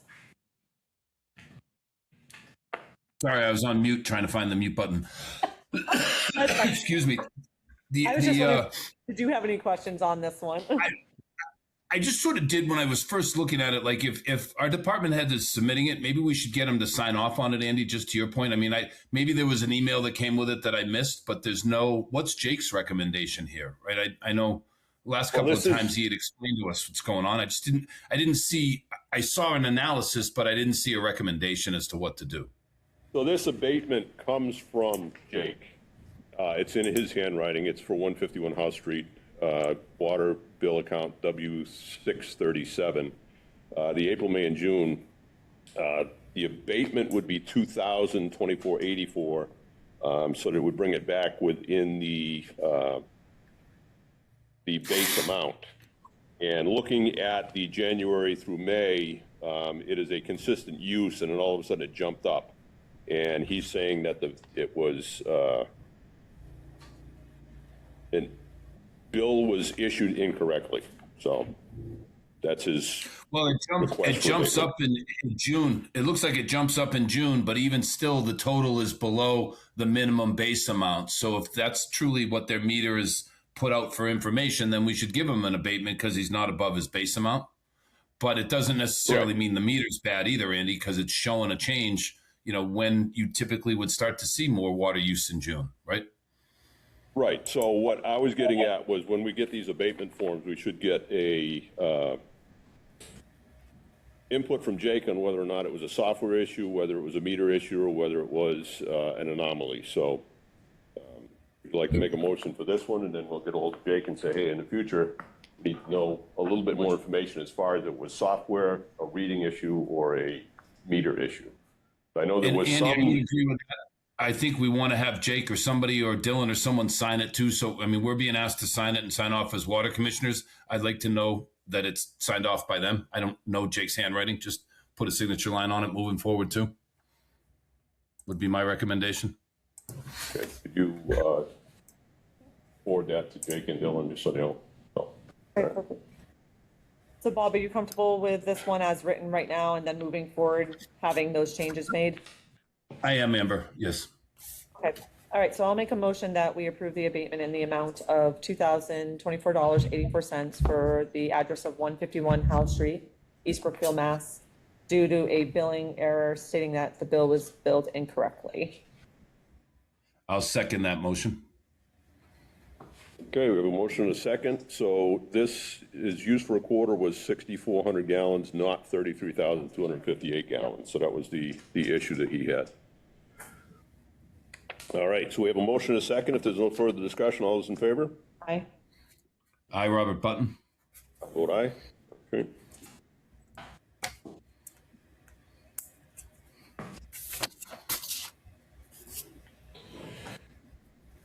The other one we had was on 330 East Main Street. Do you have any paperwork on that? That's, Nothing. They're just here to speak. Yeah. About it. I'm just here to talk. I don't have any paperwork. If you want to come forward, you can either sit there or if you just want to talk louder, but. Oh, I mean, I'm loud, but I don't want Okay. to. Hi, I'm Mona. Nice to meet you. I'm so sorry we're meeting this way. Hello.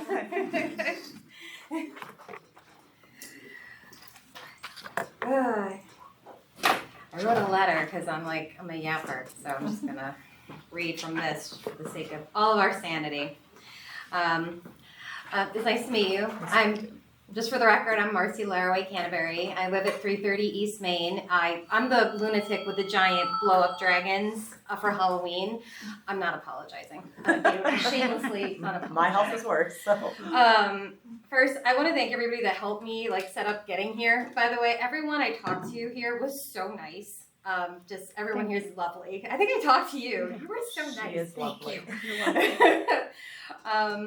And I want to thank you, everyone here, for taking the time to actually listen. I just wanted to open up this space by saying that we can all agree there's been a lot of confrontation on this topic, so I'm not gonna, get all crazy about it. I'm here to discuss this from a space of resolution and information sharing. I don't believe coming up here and screaming about a very frustrating situation is going to help any of us.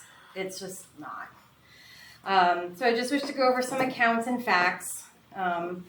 Last Friday, like many, I opened my quarterly bill to see a number that was so overwhelming that I was unsure how I was going to put together the money to pay it in a month. I called the water department, asked for my meter to be read, convinced that there had to be an error. Never in my life, including my time in the highest taxed county in upstate New York, had I ever received a utility bill so high. I knew that our water bill were high lately, deferring costs from a project I was unsure about, but I thought that we were already there, had hit a crest, and then had come down. As the day and my anxiety wore on, my husband, my family, and other people in the community started to reach out, speak on several public and private Facebook groups, and talk about their bills and their own stresses. People started to share numbers and worries for their future. Of course, people were angry. Money, especially in a horrible economy, can drive people to the brink, and I feel we're on a brink. So today I wanted to share how the residents are currently living and possibly share a few resolutions, as I'm not a person that's just going to come up here and rattle a stick. I want to share some thoughts I have and help. I'm worried that we have a village afraid to use their water. Every shower, toilet flush, hand wash, it costs us money. Every time we want clean clothes or bedding, clean dishes to eat off of, money. A basic necessity for hygiene and hydration should never be so feared or cause so much anxiety and rage in such a cute little town. But with every quarterly bill that continues to rise, things will get worse. I'm not one to focus on the negative, but there are some honest things we need to speak on. We are being dragged into the media. For now, it's just the Worcester Gazette, but others are speaking to the Boston News media outlet. The Massachusetts Department of Public Utilities Consumer Board complaint form is being circulated. People are writing to their higher government officials, begging for someone to please step in. People are speaking of leaving or feeling trapped, threatening to dig wells, which will then, in turn, only hurt their neighbors by pushing off the costs onto those of us who can't have wells because we live on Route 9. I personally do not want to see our little town get ripped apart. I moved here almost 10 years ago from New York, escaping high taxes and crazy bills. My family and I fell in love with this cute little place, and I don't want to leave it. We're quiet, we don't make a fuss unless my family falls down something, and then we get a whole town of flashing lights and a cup of coffee and a free ambulance. Welcome to my life.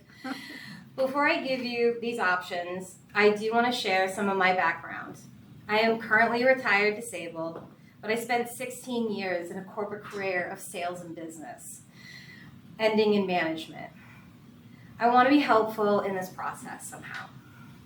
I don't want in any way to see anyone feel attacked or anyone impacted by this project more than needed. But there needs to be some form of relief, right? With all of this in mind, I wish to talk about some options. I'm not here to demand answers or seek immediate change. I came here with hopes that you would keep an open mind and understand the impact this water is having on the town. What I'm about to talk about are small little baby steps. And what I could hope could lead to larger resolutions. And these small steps right now could be immediately implemented. and I understand they're very tiny and they may seem frivolous now, but I think they could be the beginning to show a step towards trying to make a change. And I know a couple of them are hard to swallow. Some of them are big, they're big little steps, but I promise. And there's only 5. 1, drop the rate from 400 to 350. Oh, by the way, I made copies for everybody. I'm so prepared. Drop from 400 to 350 for the first 1,000 cubic feet. This would make a more reasonable impact on the average household. According to Mass.gov's numbers, the average Central Mass household uses 15.3 K gallons of water per quarter. It wouldn't impact the normal household, so we would still generate the same amount of income as the town is now, but those with smaller families, elderly on their own, single homes, single income, they would start to feel some relief.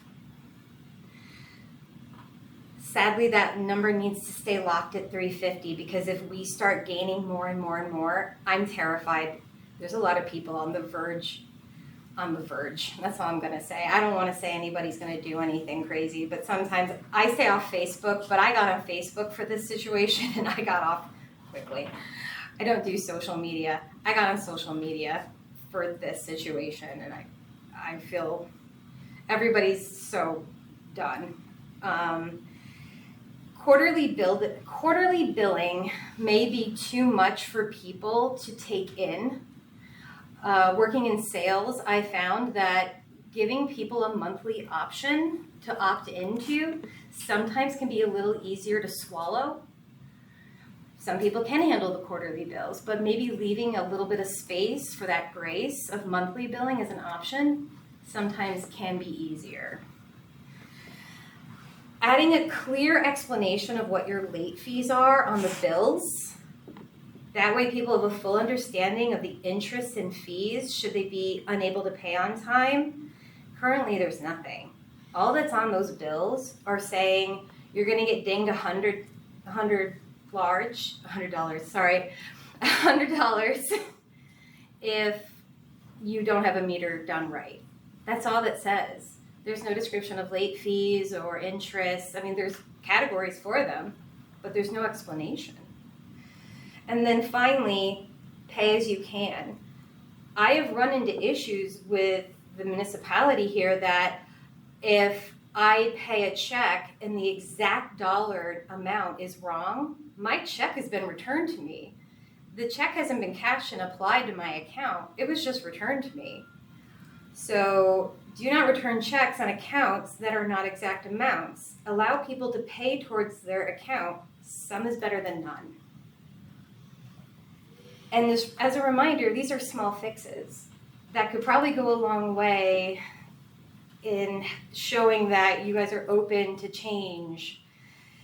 Because I just feel that there is a very you guys versus everybody else with the water situation going on right now. And that is my suggestions and just kind of giving you guys a bit. Here's 3 copies. Sorry, I didn't know I needed 4. I apologize. But that's my suggestion right now for everybody.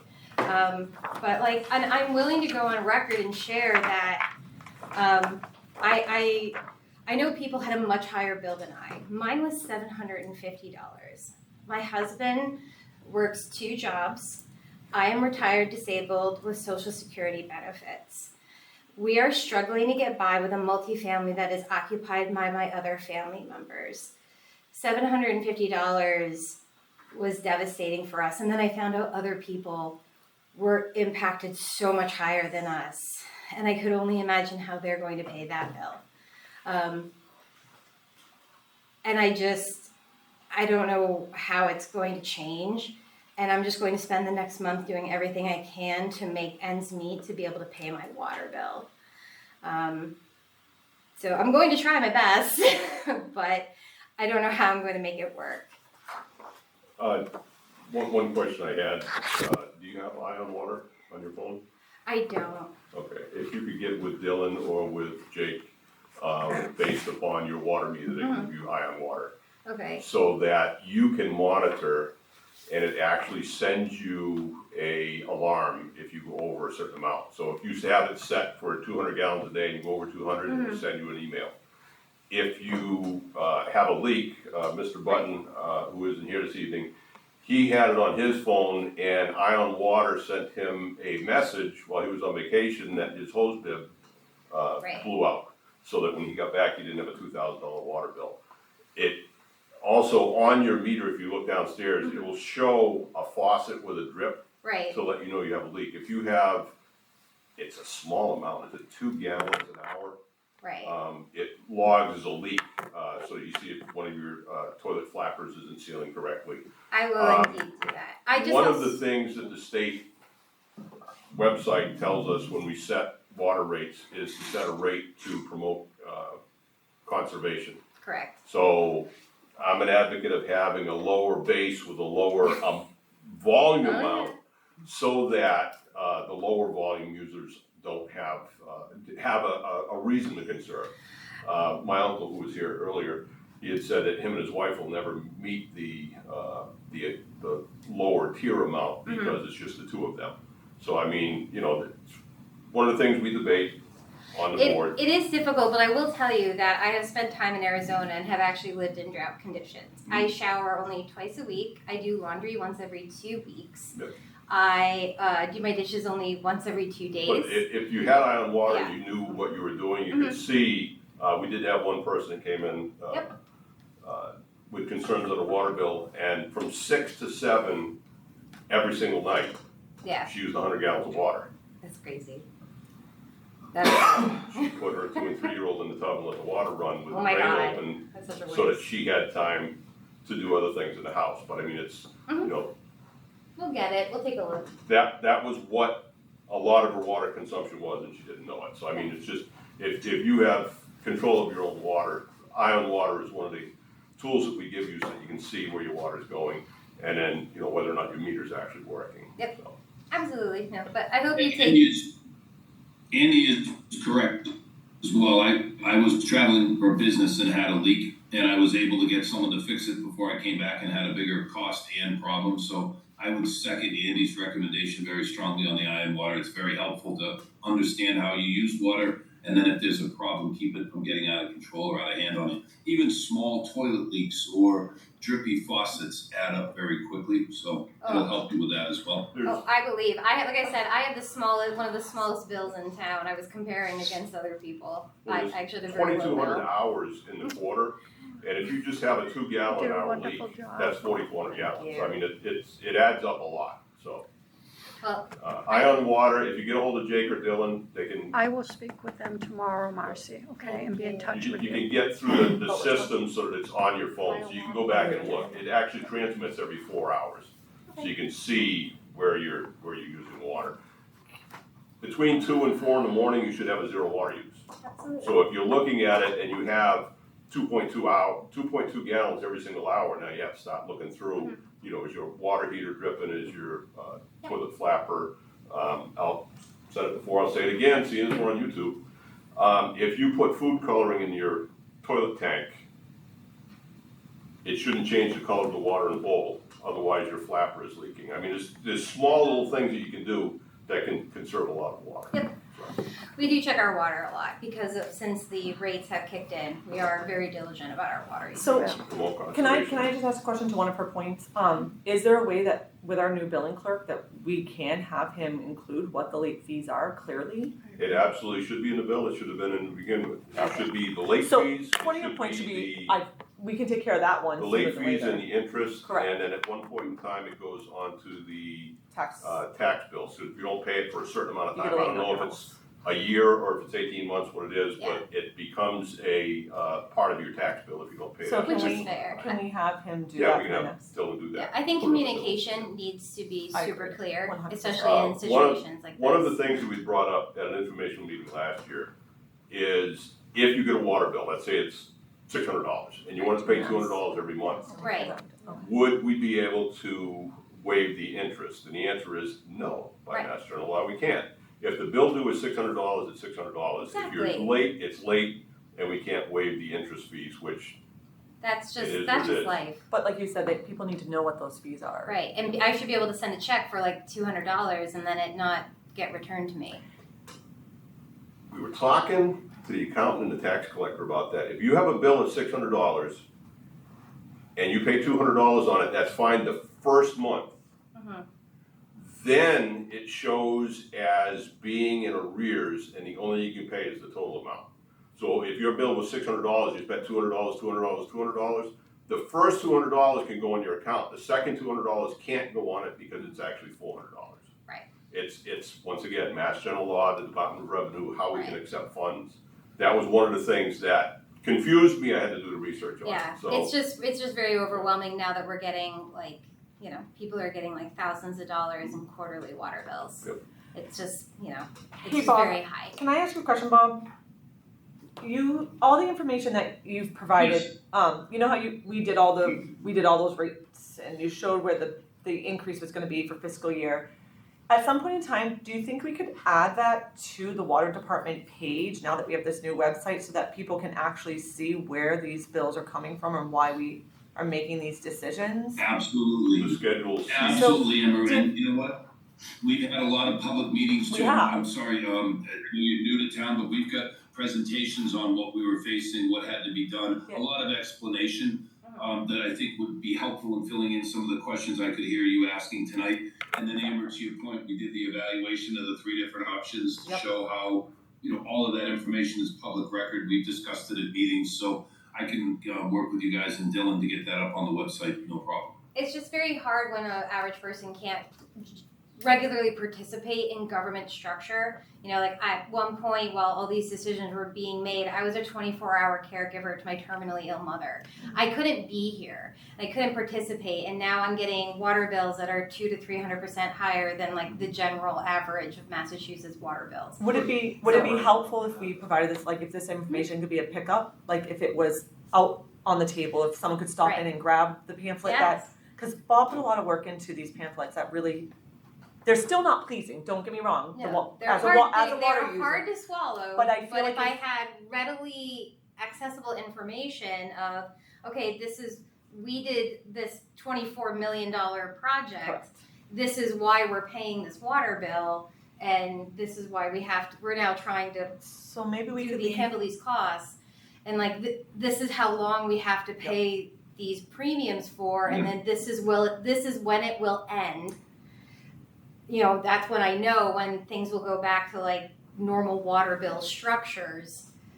You Well, know, we do have, we are I at the would be careful peak right now. that it's gonna go back to, this is a normal structure. It's based on our operating costs and our debt service. Correct. So there's a very detailed amount, and Amber's right, we need to get you the information and work on facts and not, you know, suppositions or approximations. Because like you said, or if you whatever, could pick up that because packet. there's a very specific reason.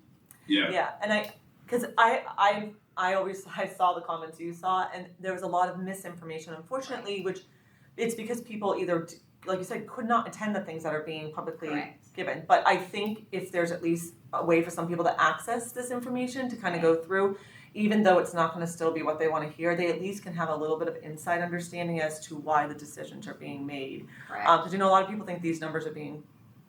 So just to clarify, I don't know if you know my position. I'm here on Right. this board for a reason, and my reason Right. was the water bills. Bob and Andy know I was the angry person, and I sat on that side We're gonna at be best every friends. every single meeting, and I was loud. I was not nice. I was vocal out. But again, and I will make this as an advertisement. I appreciate what you're doing because people need to show up, and then they can tell us what they're Right. missing or not knowing. Mhm. And like I said, Bob worked really hard at these numbers so that Right. you guys could kind of understand why these hard decisions are being made. Yeah. So if it's helpful, if we could try to get that information available to pick up here, online, at least if you see people who don't know it, you could direct them, be like, hey, it's down there. Yeah, like I'm just like insanely concerned, and then like there are other issues where it's like, you know, I hear that people like we need a grant writer, and like we're not going to hire one, but like what if I said I could get like an extremely cheap or pro bono grant writer for us? Well, Would that help us? So that's one of I've been working on that. So just my big thing about this water project was grants, and I'm going to be very upfront. There's not a single grant for this project going forward, and that is Okay. because, and that's federally, that is private, and that is from state. Yeah. The only grant that was available was the one that the town did get when I got involved in here. Uh-huh. But the reason is because it's a completed project. So Right. one of my biggest goals here going forward. And that's not the only grant, that's not the only grant either, right? We got $5 million in principal forgiveness, so between the the forgiveness. half a Yep. million that Amber's mentioning now and principal forgiveness, Those were the that two. $24 million cost would have been Right. huge, would have been significant, would have been 20% higher had we not gotten those grants. Okay, so the that's something forgiveness people did really go need. through. Yeah, so Okay. the town, like Bob said, the town did get the forgiveness, which did That not. has to do with the SRF, the state Okay. revolving Yeah. fund. So that was granted The here. first That was gonna be my loan- next question, was did we get the forgiveness? The first loan that we had was for the Route 9 project. It was originally bid at $3 million, it came in at $4 million. So it was a $4 million project, and we got 13% loan forgiveness on that. Right, That was which a I small- super appreciate. My water isn't orange anymore. the I didn't second- appreciate the Russian Teamsters screaming at me with like the 20-foot crane that did like tons of property damage, but whatever, I don't have orange water anymore. The second It loan was that we a had struggle. for $9.5 million, that was for the side streets and for the water tower. We actually got a 38% loan forgiveness on That's that. amazing. So We just got the final paperwork on that. We didn't spend 14,000 of it. I'm the cheapest guy you're ever gonna meet. We spent every nickel of that $9.5 million. We did Drake Street, we did some work on North Street, we did Doan Ave, we did some of Maple Street. Right. Because we had 38% loan forgiveness, we were only paying 62 cents on the dollar. We used all $9.5 million of it. Oh yeah. The third note that we have is the one for the water treatment plant. That one also was $9.5 million. We get 18% loan forgiveness on that. There's still some funding left on that. The board is debating on whether or not to use up all the contingency on that. I don't wanna spend a contingency, but it's one of 3 votes.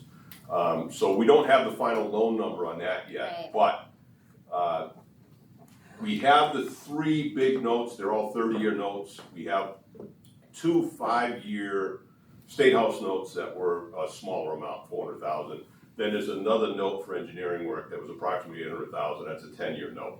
So as those come off, the rates go down, but you're not gonna pay $100 a year anymore. Right. You're never gonna pay $100 a year. Yeah, I would be happy if we could get down somewhere in the 300s. That would be my dream because it's I have tenants upstairs and their family right now, but eventually like that multifamily is going to become my husband and I's retirement and like I need to put strangers in that house Right. eventually and I need, Unfortunately, we don't have a meter for each residence. Yeah. There's a lot of 4, 5, 6 family homes that only have 1 meter. We have multi-use buildings that have 3 or 4 businesses in it and only has 1 meter, so, yeah. I got if you had 1 meter for each resident, or for each, for each individual housing unit, you'd be crying. You'd be in a The different other part zone. to keep in mind, too is the water quality, the orange water, the low pressure, the hydrants that didn't work. Yeah. Our system was a mess. Oh, And yeah. honestly, we had more people coming and yelling at us to get the work done faster. And why is it this way? And why can't we fix it right? Why didn't we spend money for 3, 4, 5 decades? Right, so there's been, as the project has evolved, right, folks were super angry about the conditions and you gotta fix it immediately, You can't make which is everybody why we happy. were as aggressive as we were to fix what we did, in part, and also because we had an order to fix it to make the water system safe to use. So that's an important thing for folks to remember too. We're no longer under the DEP mandate to do Right. the work. However, that doesn't mean we're done. We still have not addressed North Brookfield Road. We have Pleasant Street from Cottage Street up over Pleasant. We've come down Pleasant to Mechanic, but we haven't come all the way down Mechanic Street. That's a 12-inch main. We also have done Lashway Drive Extension. We're looking at House Street. Looking forward, because we're not gonna retire, we're not gonna move to Florida, the town is still gonna be here. Yeah. The 12-inch main that was put in from the bridge at Bridge Street, Podunk and House Street, that was installed in 1972. Yeah. It is now 54 years old, the lifespan of that is 50 to 70 years. So on a 20-year outlook, we're actually looking at 3 miles of 12-inch main. Oh yeah. When we did Route 9, it was $1 million a mile. When we got on the side streets, it was $1 million a mile. Trust You'd me. think it would be less on the side streets, it's a smaller pipe, but it's actually not. So, looking forward, today's dollars, we're looking at, 3 million or more just on that. So we still have work to do, but looking back at what we've done before and what we're doing now, we will be looking at grants, and we'd probably try to secure the grant before we do the work. This time, we had to do the work. All right. So, looking back 8, 9, 10 years ago, No, I there hear was you. no grants because the work had to be done. So, Yeah, no, I'm just like I said, I also think it's important though that at some point, we also maybe if we could find information that could, number one, also help single income individuals. Am I good? No, we'll come back to that. Okay.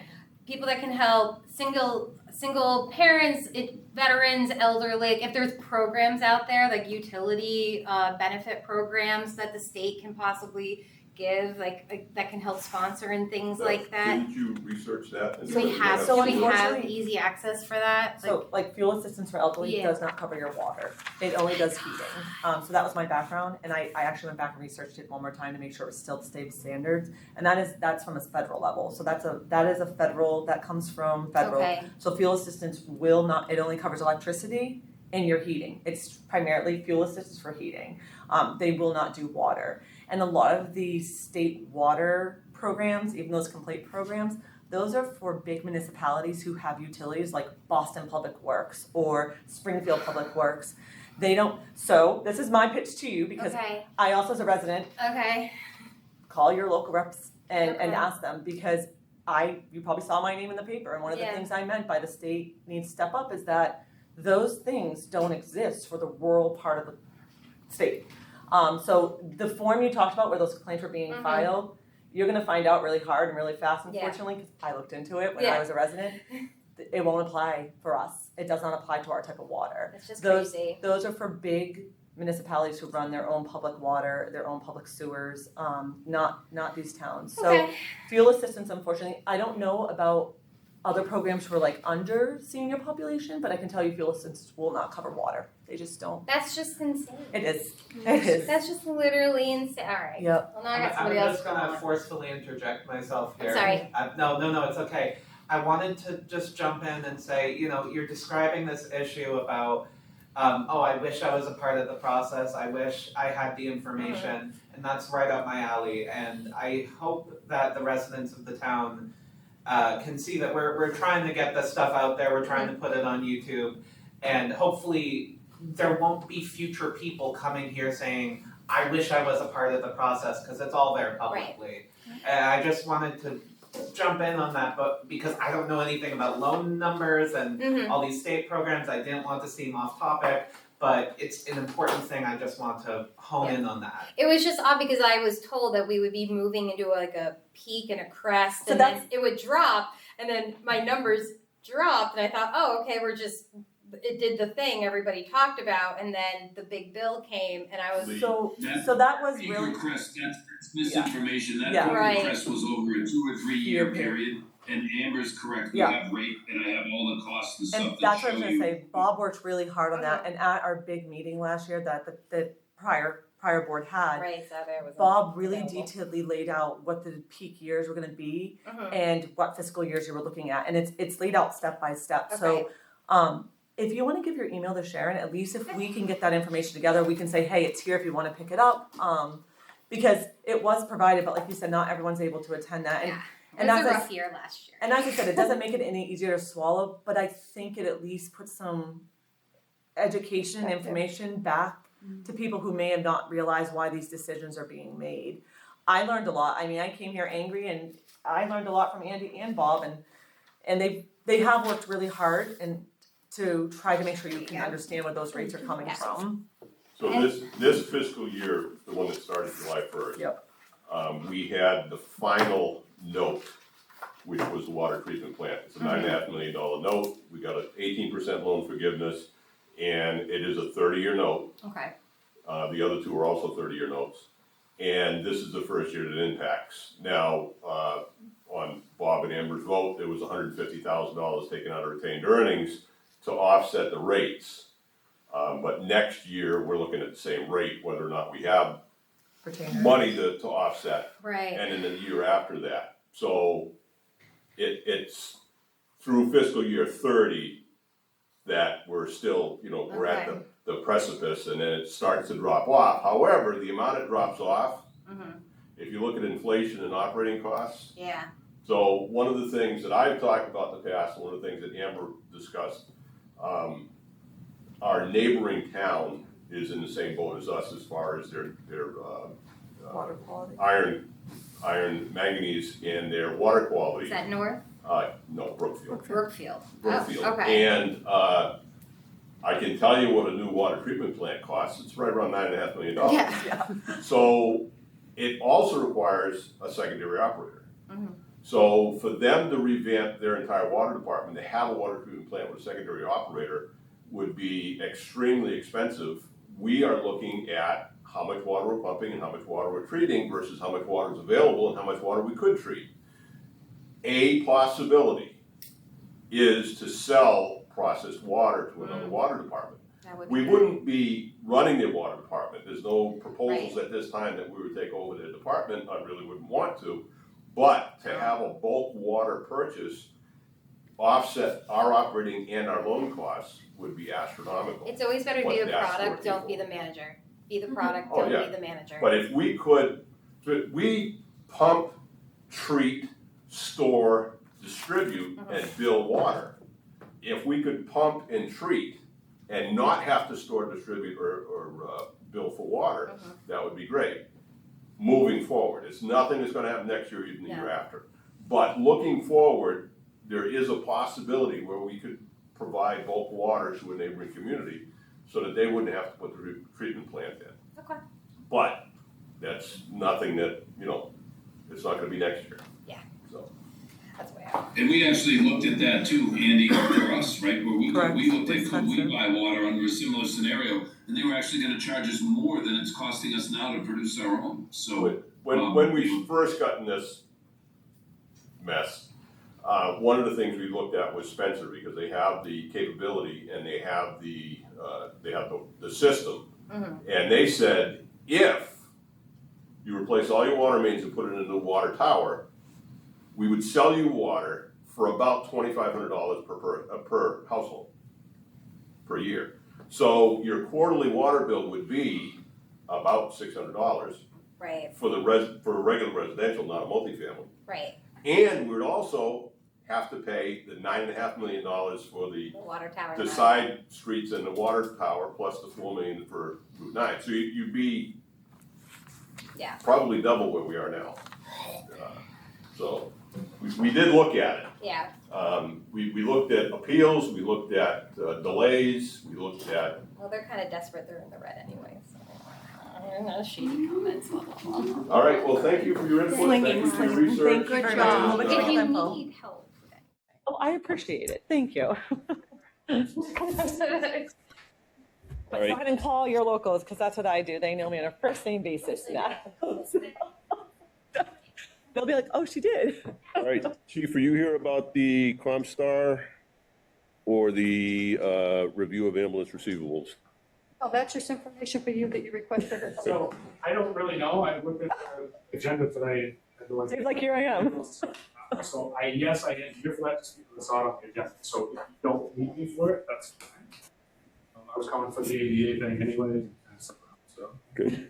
I don't know what you're discussing. Do you have any information, or that's just for discussional purposes? You requested it at the last meeting, so. Yeah, remember with the treasurer, you asked for it. Treasurer compiled it. It's in your first folder. Comstar. Looks like The request? Yeah. go We right did there. talk about it because we were questioning when we were doing all the other audits, we were trying to figure out Right. what happens with the ambulance receipts and whatnot. So we just asked to get that more formalized and maybe more organized so we could keep up with what's going on. It always seems to be a question during budget season. And we were just looking to see if there's any way we could help the chief and the department track it better. This has been presented to boards in the past. Old business. That was just what we asked for. If you haven't seen this. But we do have a write-off policy that we have not really followed, to be honest with you. I thought you Kind of fell off the cliff, but, so essentially, we get reports from Comstar every month. I don't really pay a lot of attention to them because, quite honestly, it's a lot of information that's really, really hard to read. And ambulance billing is a big, very complicated, very confusing process. I don't know what exactly you guys get for, or what she gets from them. She probably gets the same package I do. I get, I don't know, probably 10 different documents that has all kinds of information. It tells us what's been billed, what we've received, what's outstanding. I get a report that shows the bills that have not been paid. And then we get a request for disposition to send things to collections. So periodically, Josh and I will go through that. He'll kind of submit to me his recommendation of what should get sent to billing, or to collections and all that. And then we'll send it back to Comstar and they'll put it out to collections. We do get some stuff back from collections. It's certainly better than nothing, which is what we used to have. Prior to me taking over, we never sent anybody to collections. It just sat as uncollected funds from year to year, kind of rolled over, and nothing was really done with it. And so we had the opportunity to get on board with FFR, which I don't remember what that actually stands for, but that's the company that does the collections for us. And, like I said, we're certainly not getting groundbreaking amounts of money from them, but we've received a few payments from people that, in the past would have just been forgotten about and we would have got nothing. So certainly worth it. But I don't know what your discussion was going to be, so I just figured I'd make myself available. Well, the audit report just had questions on what our policy was and how aggressive we were. It was my understanding that the collections agency works on a percentage, and it's not like we're just paying them 10 grand a year to go out and try to collect money, and whether they get any or not. So if we have 100,000 outstanding, just for point of discussion, and we get 10,000 in receivables, we'll actually get 9,000, and they get 1,000 for beating on the doors and sending the letters and waking people up in the middle of the night. So we're actively, but we're not taking anybody to bankruptcy court. No, I believe have, and I'm not 100%, I'd have to look up the policy that they, or our contract with them, or whatever term you want to use. I want to say it's like a 3-strike thing. Basically, they send out 3 notices, and after the 3rd notice, they stop. They're not calling these people it's not like a regular collection agency. They're not calling people every day. They're not banging on their doors. You know what I mean? They send a letter. They get no response. They send another letter, right? They do that 3 times. If they get no response after the 3rd time, it's pretty much a done deal. At what point do we write it off? So that is kind of something that has not really been followed. So that was kind of what the auditor was getting at. We have a lot of outstanding. So if you look at the policy, it says 3 years. Hmm. But I was actually looking at it today when I printed all this stuff out, and we have stuff back to 2016. So we have, and this is just, the archive data is just done by year. The current data is actually done by individual, but the archive data is done by year. So 2016, there's $160,972.96 that we are never going to get. That's 10 years old. So anybody who's going to receive a collection notice has already gotten one and ignored it, or gotten 3 and ignored them. So quite honestly, that should probably just be completely written off. There's no reason for us to carry $160,000, $161,000 in owed money that we're on paper, we're owed, but we're never going to collect on. So, I mean, my issue with this in the past has been, where does my authority end? And do I have the authority to just tell Comstar to write that off? And how do we go through that process? So I guess tonight's maybe a good time to have that conversation. 2017, again, there's 17,000, and we did start writing stuff off. So that's why some of these numbers are a little bit lower. It's because we started kind of following this policy that back in 2019. But I mean, some of the numbers are quite a bit lower. That first number of 2016 seems to be kind of a peak there. But I mean, all total, I think the last page was like $400 and something thousand that, the vast majority of that we're never gonna collect on. Where was it? Yeah, 465, 491. I remember for something. Page 14 on our. So I have like a million documents over here. Yeah, so that 465, 491, right? Some of that is current. Some of that's within the last couple of years. And the way insurance billing goes and payments and stuff, that stuff takes time to go through the system. So a call that we did 2 years ago, could have been held up in insurance and all that. So, I mean, I don't think we should give up on things that occurred in 25 or even 24. But, stuff from 2016, I mean, that at this point, it's a lost cause, I think. So, I'm certainly open to you guys' opinion on what you think we should do. Are you okay with me telling Comstar that we're gonna write off everything, pre-2023, or, how far do we want to go with it? It's great on paper to say, oh yeah, we got $460,000 worth of billing out there, but we don't. That's an unreasonable number. One question I would have is, are we using that funding in any way, shape, or form? You may want to check with the accountant or the treasurer on that, because I know accounts receivable is an asset.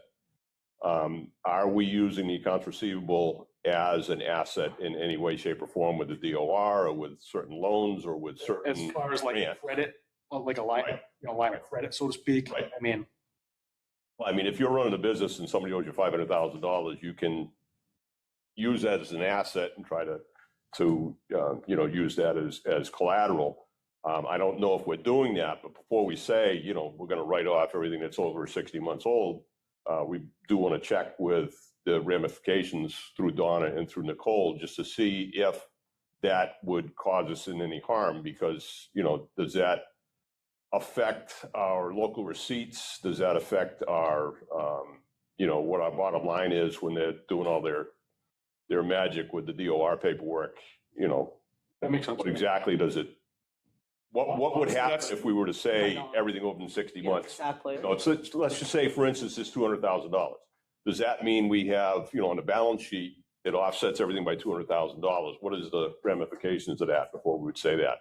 But I mean, anything over 60 months old, you're not going to get it, especially if there's no activity on that for a period of, 30 or 36 months.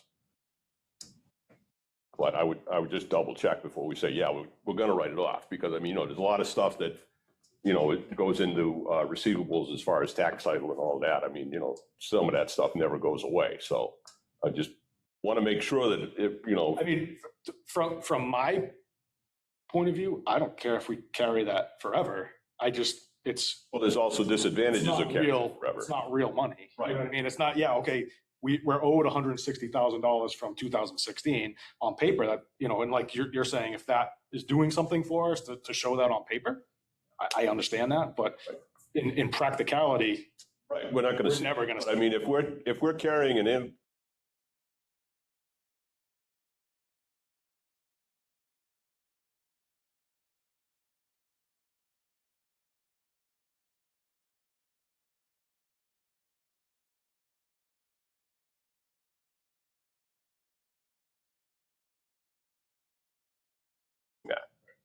Is there any advantage to having it on the books, or is it an advantage to get it off the books? As far as the auditor goes, they go crazy because, they're carrying 32 cents from 1921, they just have to keep carrying it. But if we can get it off the books, that's great. But before we just say, yeah, take it off the books, we want to see the nuts and bolts, the pros and cons of having it versus not having it. So. And Andy, wouldn't we need to, I'm sorry, the connection's been a little spotty and in and out, but wouldn't we need to, if is the chief authorized as the head of the department to write stuff like that off, or would it have to come to the board? I'd be curious in the mechanics or the legalities of how that, it's almost like an asset, right? You can't dispose of a piece of property without going through a process. Well, AR is an asset to the town. What is the process? What's required? Right. So once again, that would be referred back to Nicole and Donna. Donna has to record all the transactions, and Nicole is actually in charge of all the assets. So this is an asset that she's in charge of. It's an asset we'll probably never collect, but it is an asset nonetheless. So we want to know what the procedure is. You're the chief of the department. However, the highest authority in town would be the 3 selectmen, and they would be in effect the fire commissioners. So I mean, who would make the determination that we write it off? So, and just on that point, My memory is not great, but I believe in 2019, this was presented to the board for their approval, this policy. Yep. So, I mean, you could look at the meeting minutes and see what the discussion of the vote was. Yep. I believe that was my concern back then when this was brought to me. Basically, Josh and Comstar kind of had a conversation and he brought it to me. So we drafted this policy, essentially giving me authority through the board approval of the policy to essentially follow the policy. Fortunately, we haven't really followed the policy, the timelines that are sent in there. It says something about like monthly, he's going to give me recommendations or something. We have not kept current with it. We don't do it every month. It's kind of like every once in a while, as we remember that, oh, hey, we haven't done the disposition report in a while, and then we'll kind of do it. But so, I mean, I don't care. I'll come to you every time and you guys make the decision. That's perfectly fine with me. I'm good with that. But if you could just, this policy grants me the authority to do it without bothering you guys every time. Whatever you guys want to do, I'm fine either way. I don't recall the conversations. I would get with Nicole and Donna and find out the advantages and disadvantages of writing it off. I don't see any reason to have it older than 60 months, unless it's to our advantage. I don't see it would be to our advantage, but Right now, who transfers it to the collection process? That's was Nicole's thing, that's why she should. That's why she's, okay, so she didn't, Transfer, like an outstanding bill, like at what point in time, who does the transfer? Because like she has these check boxes, which may not even apply, but maybe it's her way. It says write off approved, check, or transfer to collection agency. Who makes? that's us. So the disposition report comes to me and that obviously And comes you to make her that? as well. Okay. And that's what this was. So we would go through and check and say, That's what I'm asking. Write That's what off, involved there. transfer to collection. But like So right we- now, we who's did doing that? We do. You do right now. Josh basically checks it. I go Okay. through, check his work and then Okay. sign off on it and approve it. Okay. And then we fax it over to Comstar and they take care of it. Okay. I'm sorry, we don't. As far as like money coming in and all that, none of that goes through us. That all goes No, I'm from the one who's Comstar making the directly decisions to- right now, to so. the treasurer, but this part of it does. Okay. Okay.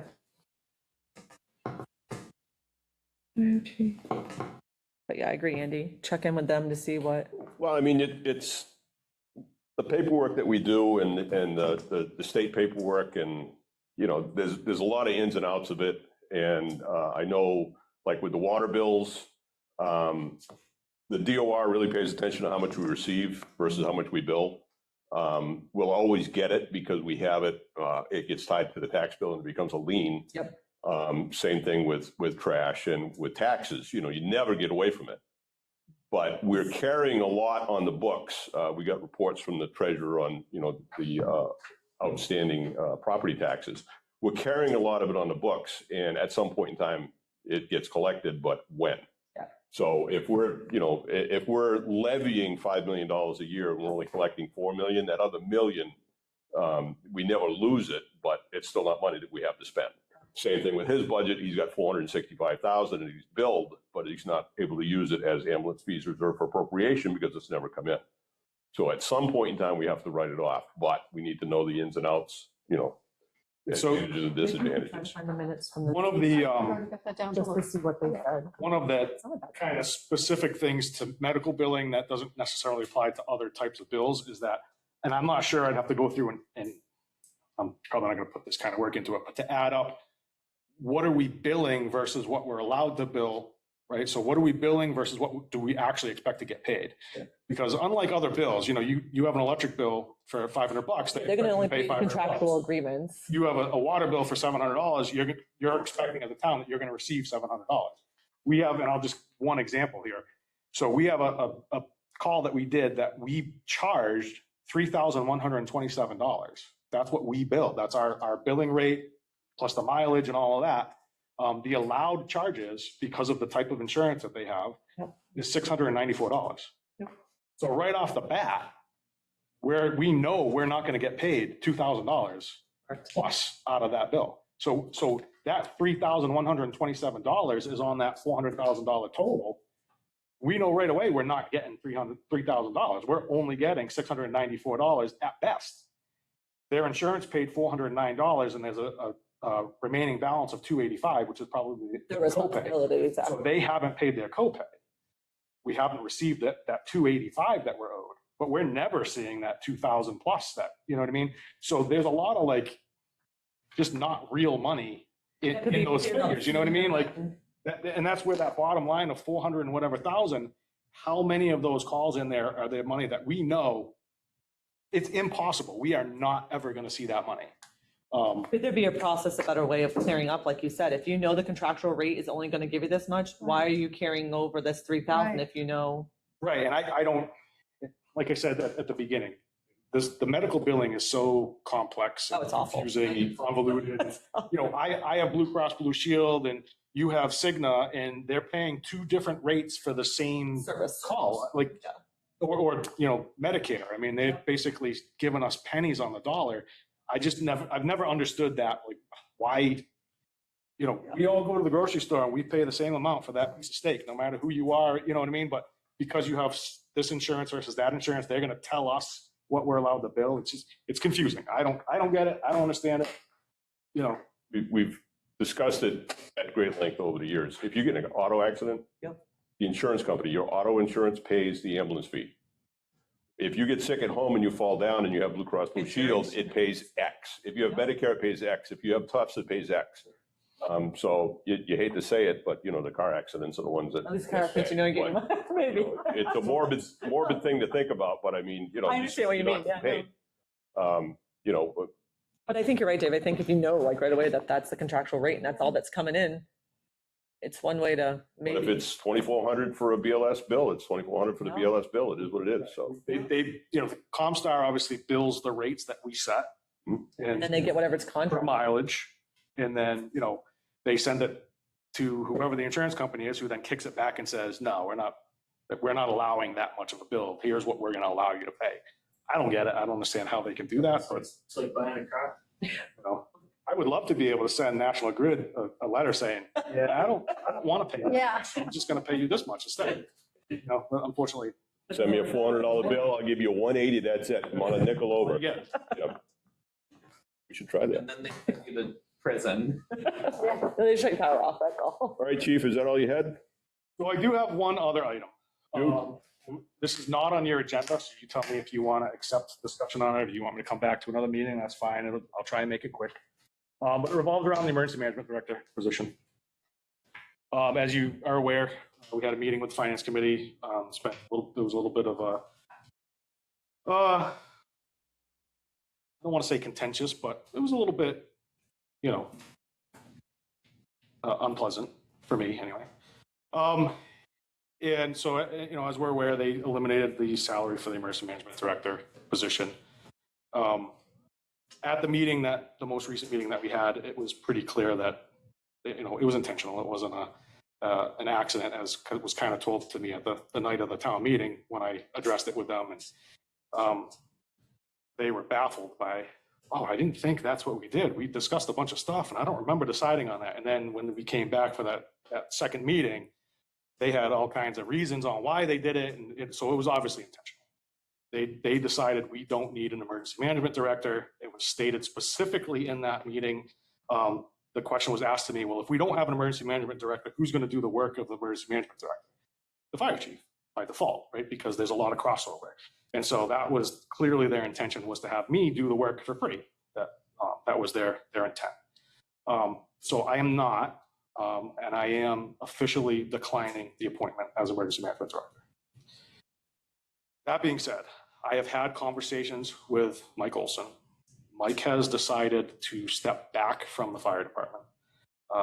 He just doesn't have the time to commit to trainings and meetings and the various things that the fire department requires, but feels that he could fill the role of emergency management to kind of keep his hands in the emergency arena. There is a lot of crossover between not only the fire chief and the emergency management director, but also the highway superintendent, emergency management director, because a lot of the emergencies, especially in a town like this, really are weather-related emergencies are the bulk of what we deal with. And so he's kind of already involved in that anyway. He's in town during the day. So that's been one of my issues as emergency management director and fire chief, is that I'm not in town during the day. So I am declining the appointment. I will no longer serve as emergency management director. However, I'm asking you guys to consider Mike Olson to fill that position. there's still the outstanding issue of salary. He's obviously going to want to be paid as well, so something's going to have to be done at a special town meeting to reestablish that salary. And that's a conversation obviously you guys can have with him or whoever, if there's someone else that you feel is better suited for it. But I'm definitely gonna recommend him. He would be my choice for what it's worth. That's it. Okay, thank you, Chief. Thank you very much. All right. Any word on our ambulance? The ambulance, no.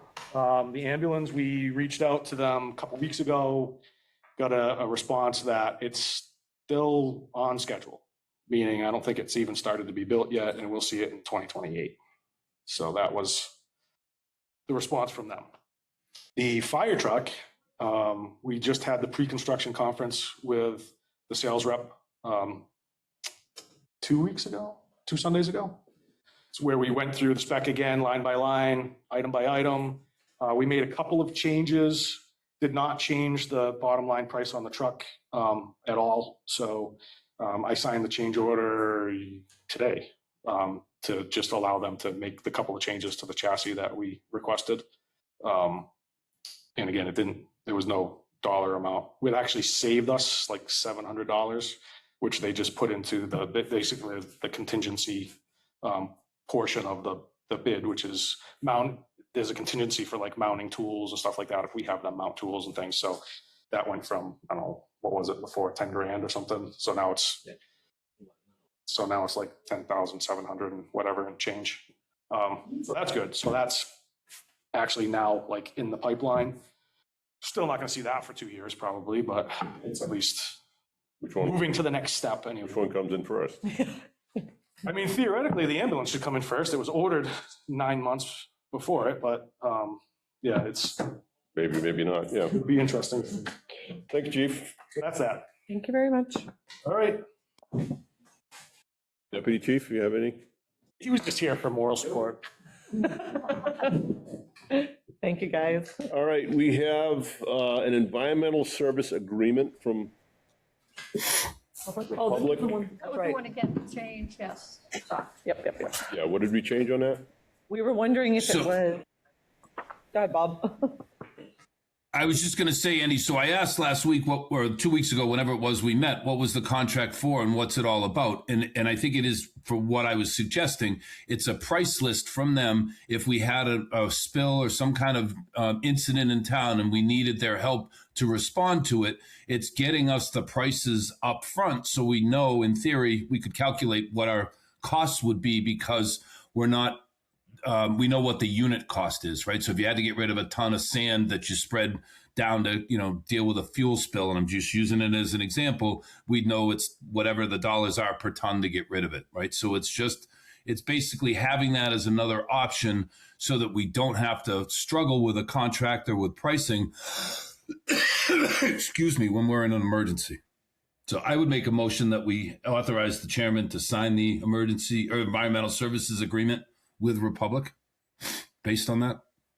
It's a zero cost, as he said in his email back to Sharon as well, if you in the attachments to it. It is a zero cost and a zero amounts given on anything except for how much insurance.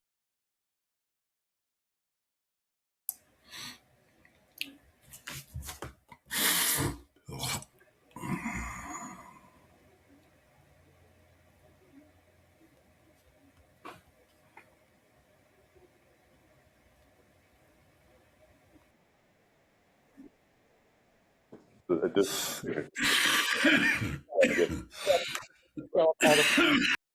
just looking at the service agreement. There's no. Bob, can you hear us? Have the attachment with all the services and what the cost would be. Yes, I can. You were kicked out I was kicked out of the meeting for a second, but I did. Could you hear my motion to authorize the chairman to sign? I did. I was just showing Andy the rate sheet because he didn't have that. So you have a motion. And I'll second. Okay, we have a motion and a second to sign the service agreement with Republic Services for environmental service agreement. If there's no further discussion, all those in favor? Aye. Aye, Robert Button. Aye. All right. That one. And we're not going to sign this cumulative request because we want to Right, and we. Here are the nuts and bolts of the pros and cons of carrying that versus, He will reach out to Donna and Nicole. Is that my Yes. understanding? Okay. Okay. we have some appointments to make. Just if you're not familiar with this, I did make a policy 4 years ago when I came on, so that all appointments run from July 1st to June 30th. So if you're appointed to playground committee, you're appointed to, whatever it is, tree warden, whatever, you know that the commitment runs July 1st through June 30th. June 30th, so that you know how long you're committed for. Okay. One of the idiosyncrasies of Mass is election workers don't run in that cycle. They have to be appointed no earlier than July 15th, no later than August 15th for a one-year term, which begins September 1st and runs through August 31st. The purpose is to get the election workers away from the town elections. Gotcha. If we have a new town clerk, it takes place at midnight on the election night. So you have a town clerk that runs the election throughout the day, and then at midnight, she's no longer the town clerk, somebody else is. So it tries to get away from that. So we have recommendations from the town clerk for election workers. Do you have that? Yep. Okay, would you like to make a motion? Do you want me to list all their names or just? Do you have this, Bob? Yes. Bob? Yes, I do, and I would second Amber's motion. I think I just heard her making it. The audio is a little Didn't tough. make it yet. It's coming in and out Hold on, on I the gotta call make- tonight. That's fine. All right, so I'll make a motion that we appoint the election workers as listed. Do you want me to list them all, Andy? I'm fine with As written, as submitted by the town clerk. as submitted by the town clerk, and this will run for a one-year term beginning September 1st, 2026 and ending August 31st, 2027. I'll second that motion. Okay, for discussion purposes, you'll see that we have two wardens listed. We usually have three or even four. We do need to put out to the general public that we do need some more participation in the electoral process. My wife is a volunteer warden, and most elections, she's here at 6:30 a.m. and works through the counting as late as 9:30 or 10 o'clock at night as a volunteer. She's also the assistant town clerk as a volunteer. So at some point in time, we do need to get some other people to volunteer and step up for some of these roles. So this would be Mary Rockin and Dillon as Democratic. Republican would be Judy Blodgett, Karen Brennan, Kelly Lindsay, Lisa Lynch, and Mary Ann Rode. Unenrolled, Corinne Allen, Margaret Allen, Thelma Bloom, Sandy Buxton, Sue Eldridge, Mickey Forget, Janet Lucier, Patty O'Neill, Peter O'Neill, Joan Sagendorf, Judy Shute, Deb Silliman, Robin Vineyard, and Janice Weigel. Wardens would be Lisa Lynch and Janice Weigel, and as election clerk, Susie Jacobs. So if there's no further discussion, all those in favor? Aye. Aye, Robert Button. And I vote aye. So moved. Okay.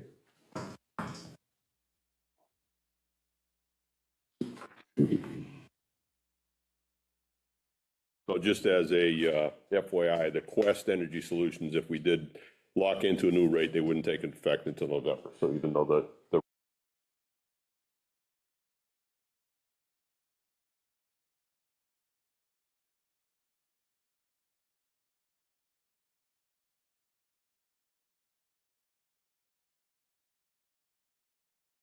But it should only be 5. Sue Jacobs got back to me and she said that it actually was the Board of Selectmen who changed it from a 5-member board to a 6-member board.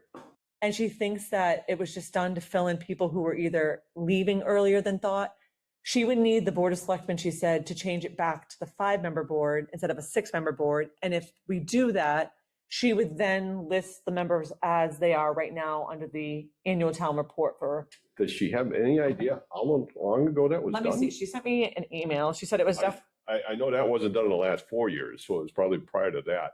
It's just 6 members. It's never been a 6-member I don't know board. of She any- said that. any board that No. has been 6 members. It's either 3, 5, 7, or 9. It's always an odd number so that Yeah, there she wouldn't said it ever be a always deadline. was. So she said it was in 2023, the Board of Selectmen appointed 2 people to the planning board for a single vacant position, which actually turned it into a 6-member board instead of a 5.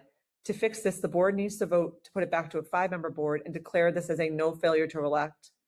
And declare there is no failure to elect. And then it would consist as a 5-member board under the 2025 annual report, which has not been published yet. She said, unfortunately, she can't change anything, and the ballot will keep running as that 1-year term and that 3-year term unless the Board of Selectmen change it back to a 5. A little strange, I don't. We go through the minutes. Yeah, if you could just find Yeah, that, just that's FYI. weird, yeah. That would have been on the warrant, for the election warrant. So it wouldn't have been a Board of Selectmen, it was what was presented to the board that they Yeah. signed the warrant, so. So she said if we fix it, then she'll fix it, but right now she can't do anything. We just get a clarification on that. It sounds strange. I know, Did you have anything else? that was it. Oh, yes. Well, did you Going to come in next week. look at what we got from the treasurer on that? Yes, Okay, that's crazy. well, it's just something that we need to look at.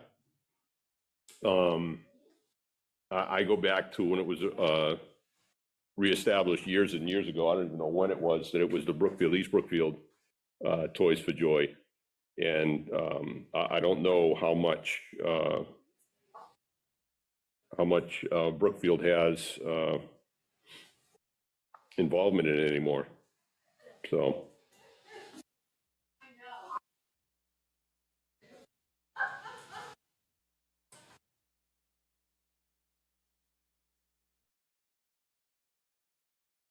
What you're asking is, does she want to know if we should have everyone in next Should I week? be having Debbie come in and the other 2 members that the board? Well, we don't have any members. We didn't appoint anybody. Right. What I'm wondering is, from the town of Brookfield, what involvement do they have, and do they have any money in A fund set up. a fund? And then we should probably hear from Nicole to find out what the status of all these are.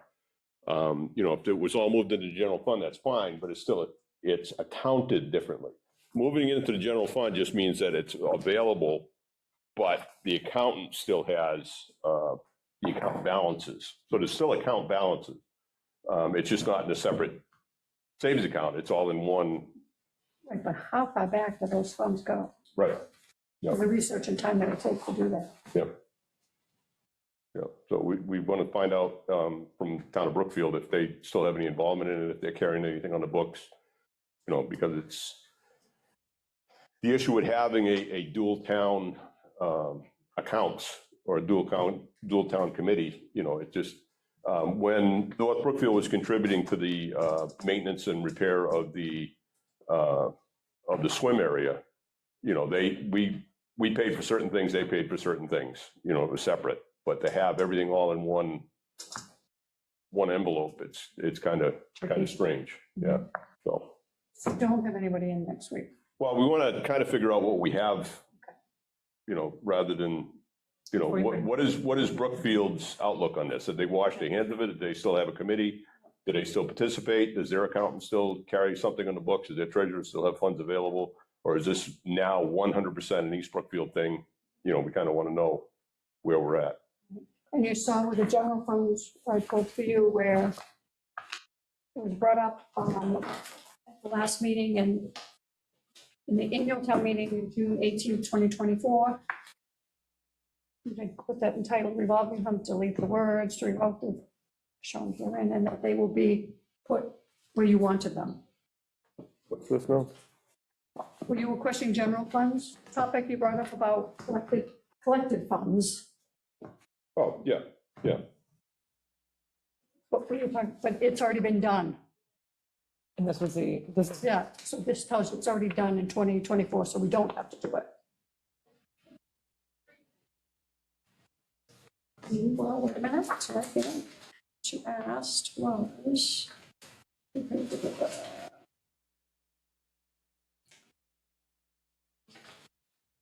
my.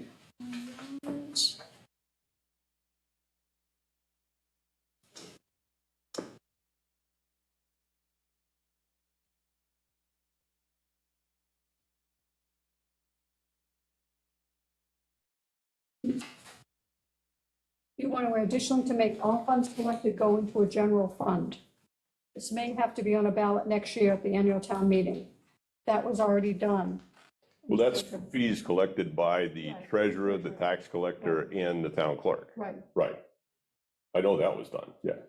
Was there someone else that we're getting? Well, there's other fees that are collected that we're questioning, that's all, Oh, whether or not they other- went to the general fund. Okay, well, I Right. understand. So it wasn't just them. Yeah, well, I know those go in. I was part of the discussion and the movement to put those into and then we adjusted the salaries because it used to be that anything that the tax collector collected, it was part of her pay.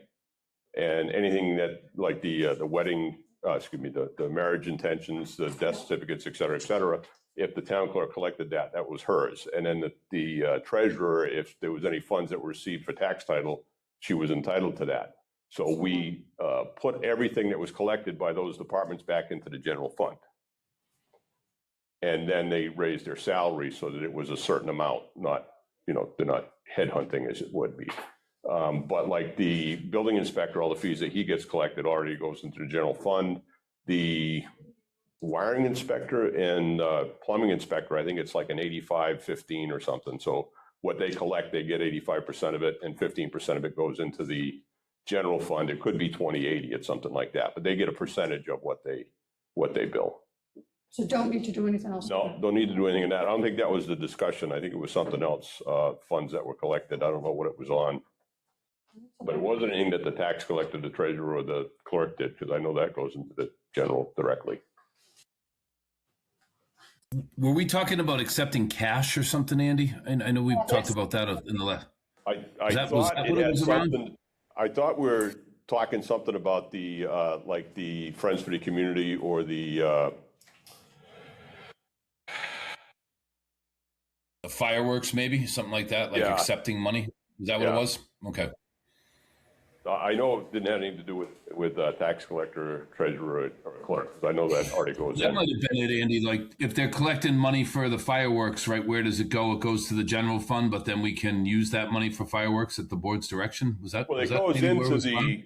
it goes into the general fund, not into a separate account, but it's accounted for by the accountant. So I mean, if there's $4 million sitting in the general fund, we know that a certain amount of it was collected by the building department, a certain amount of it was collected in traffic tickets, a certain amount of it was collected through excise, et cetera, et cetera. We can account for where all that money comes from. So any money that's in there from Toys for Joy, we know exactly how much Toys for Joy has because it's accounted for.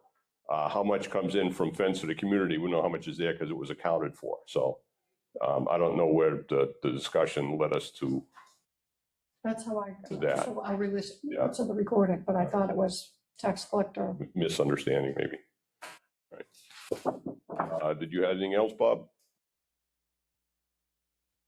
No, I do not tonight. Motion to adjourn, maybe? Did you have anything else, Sharon? Okay.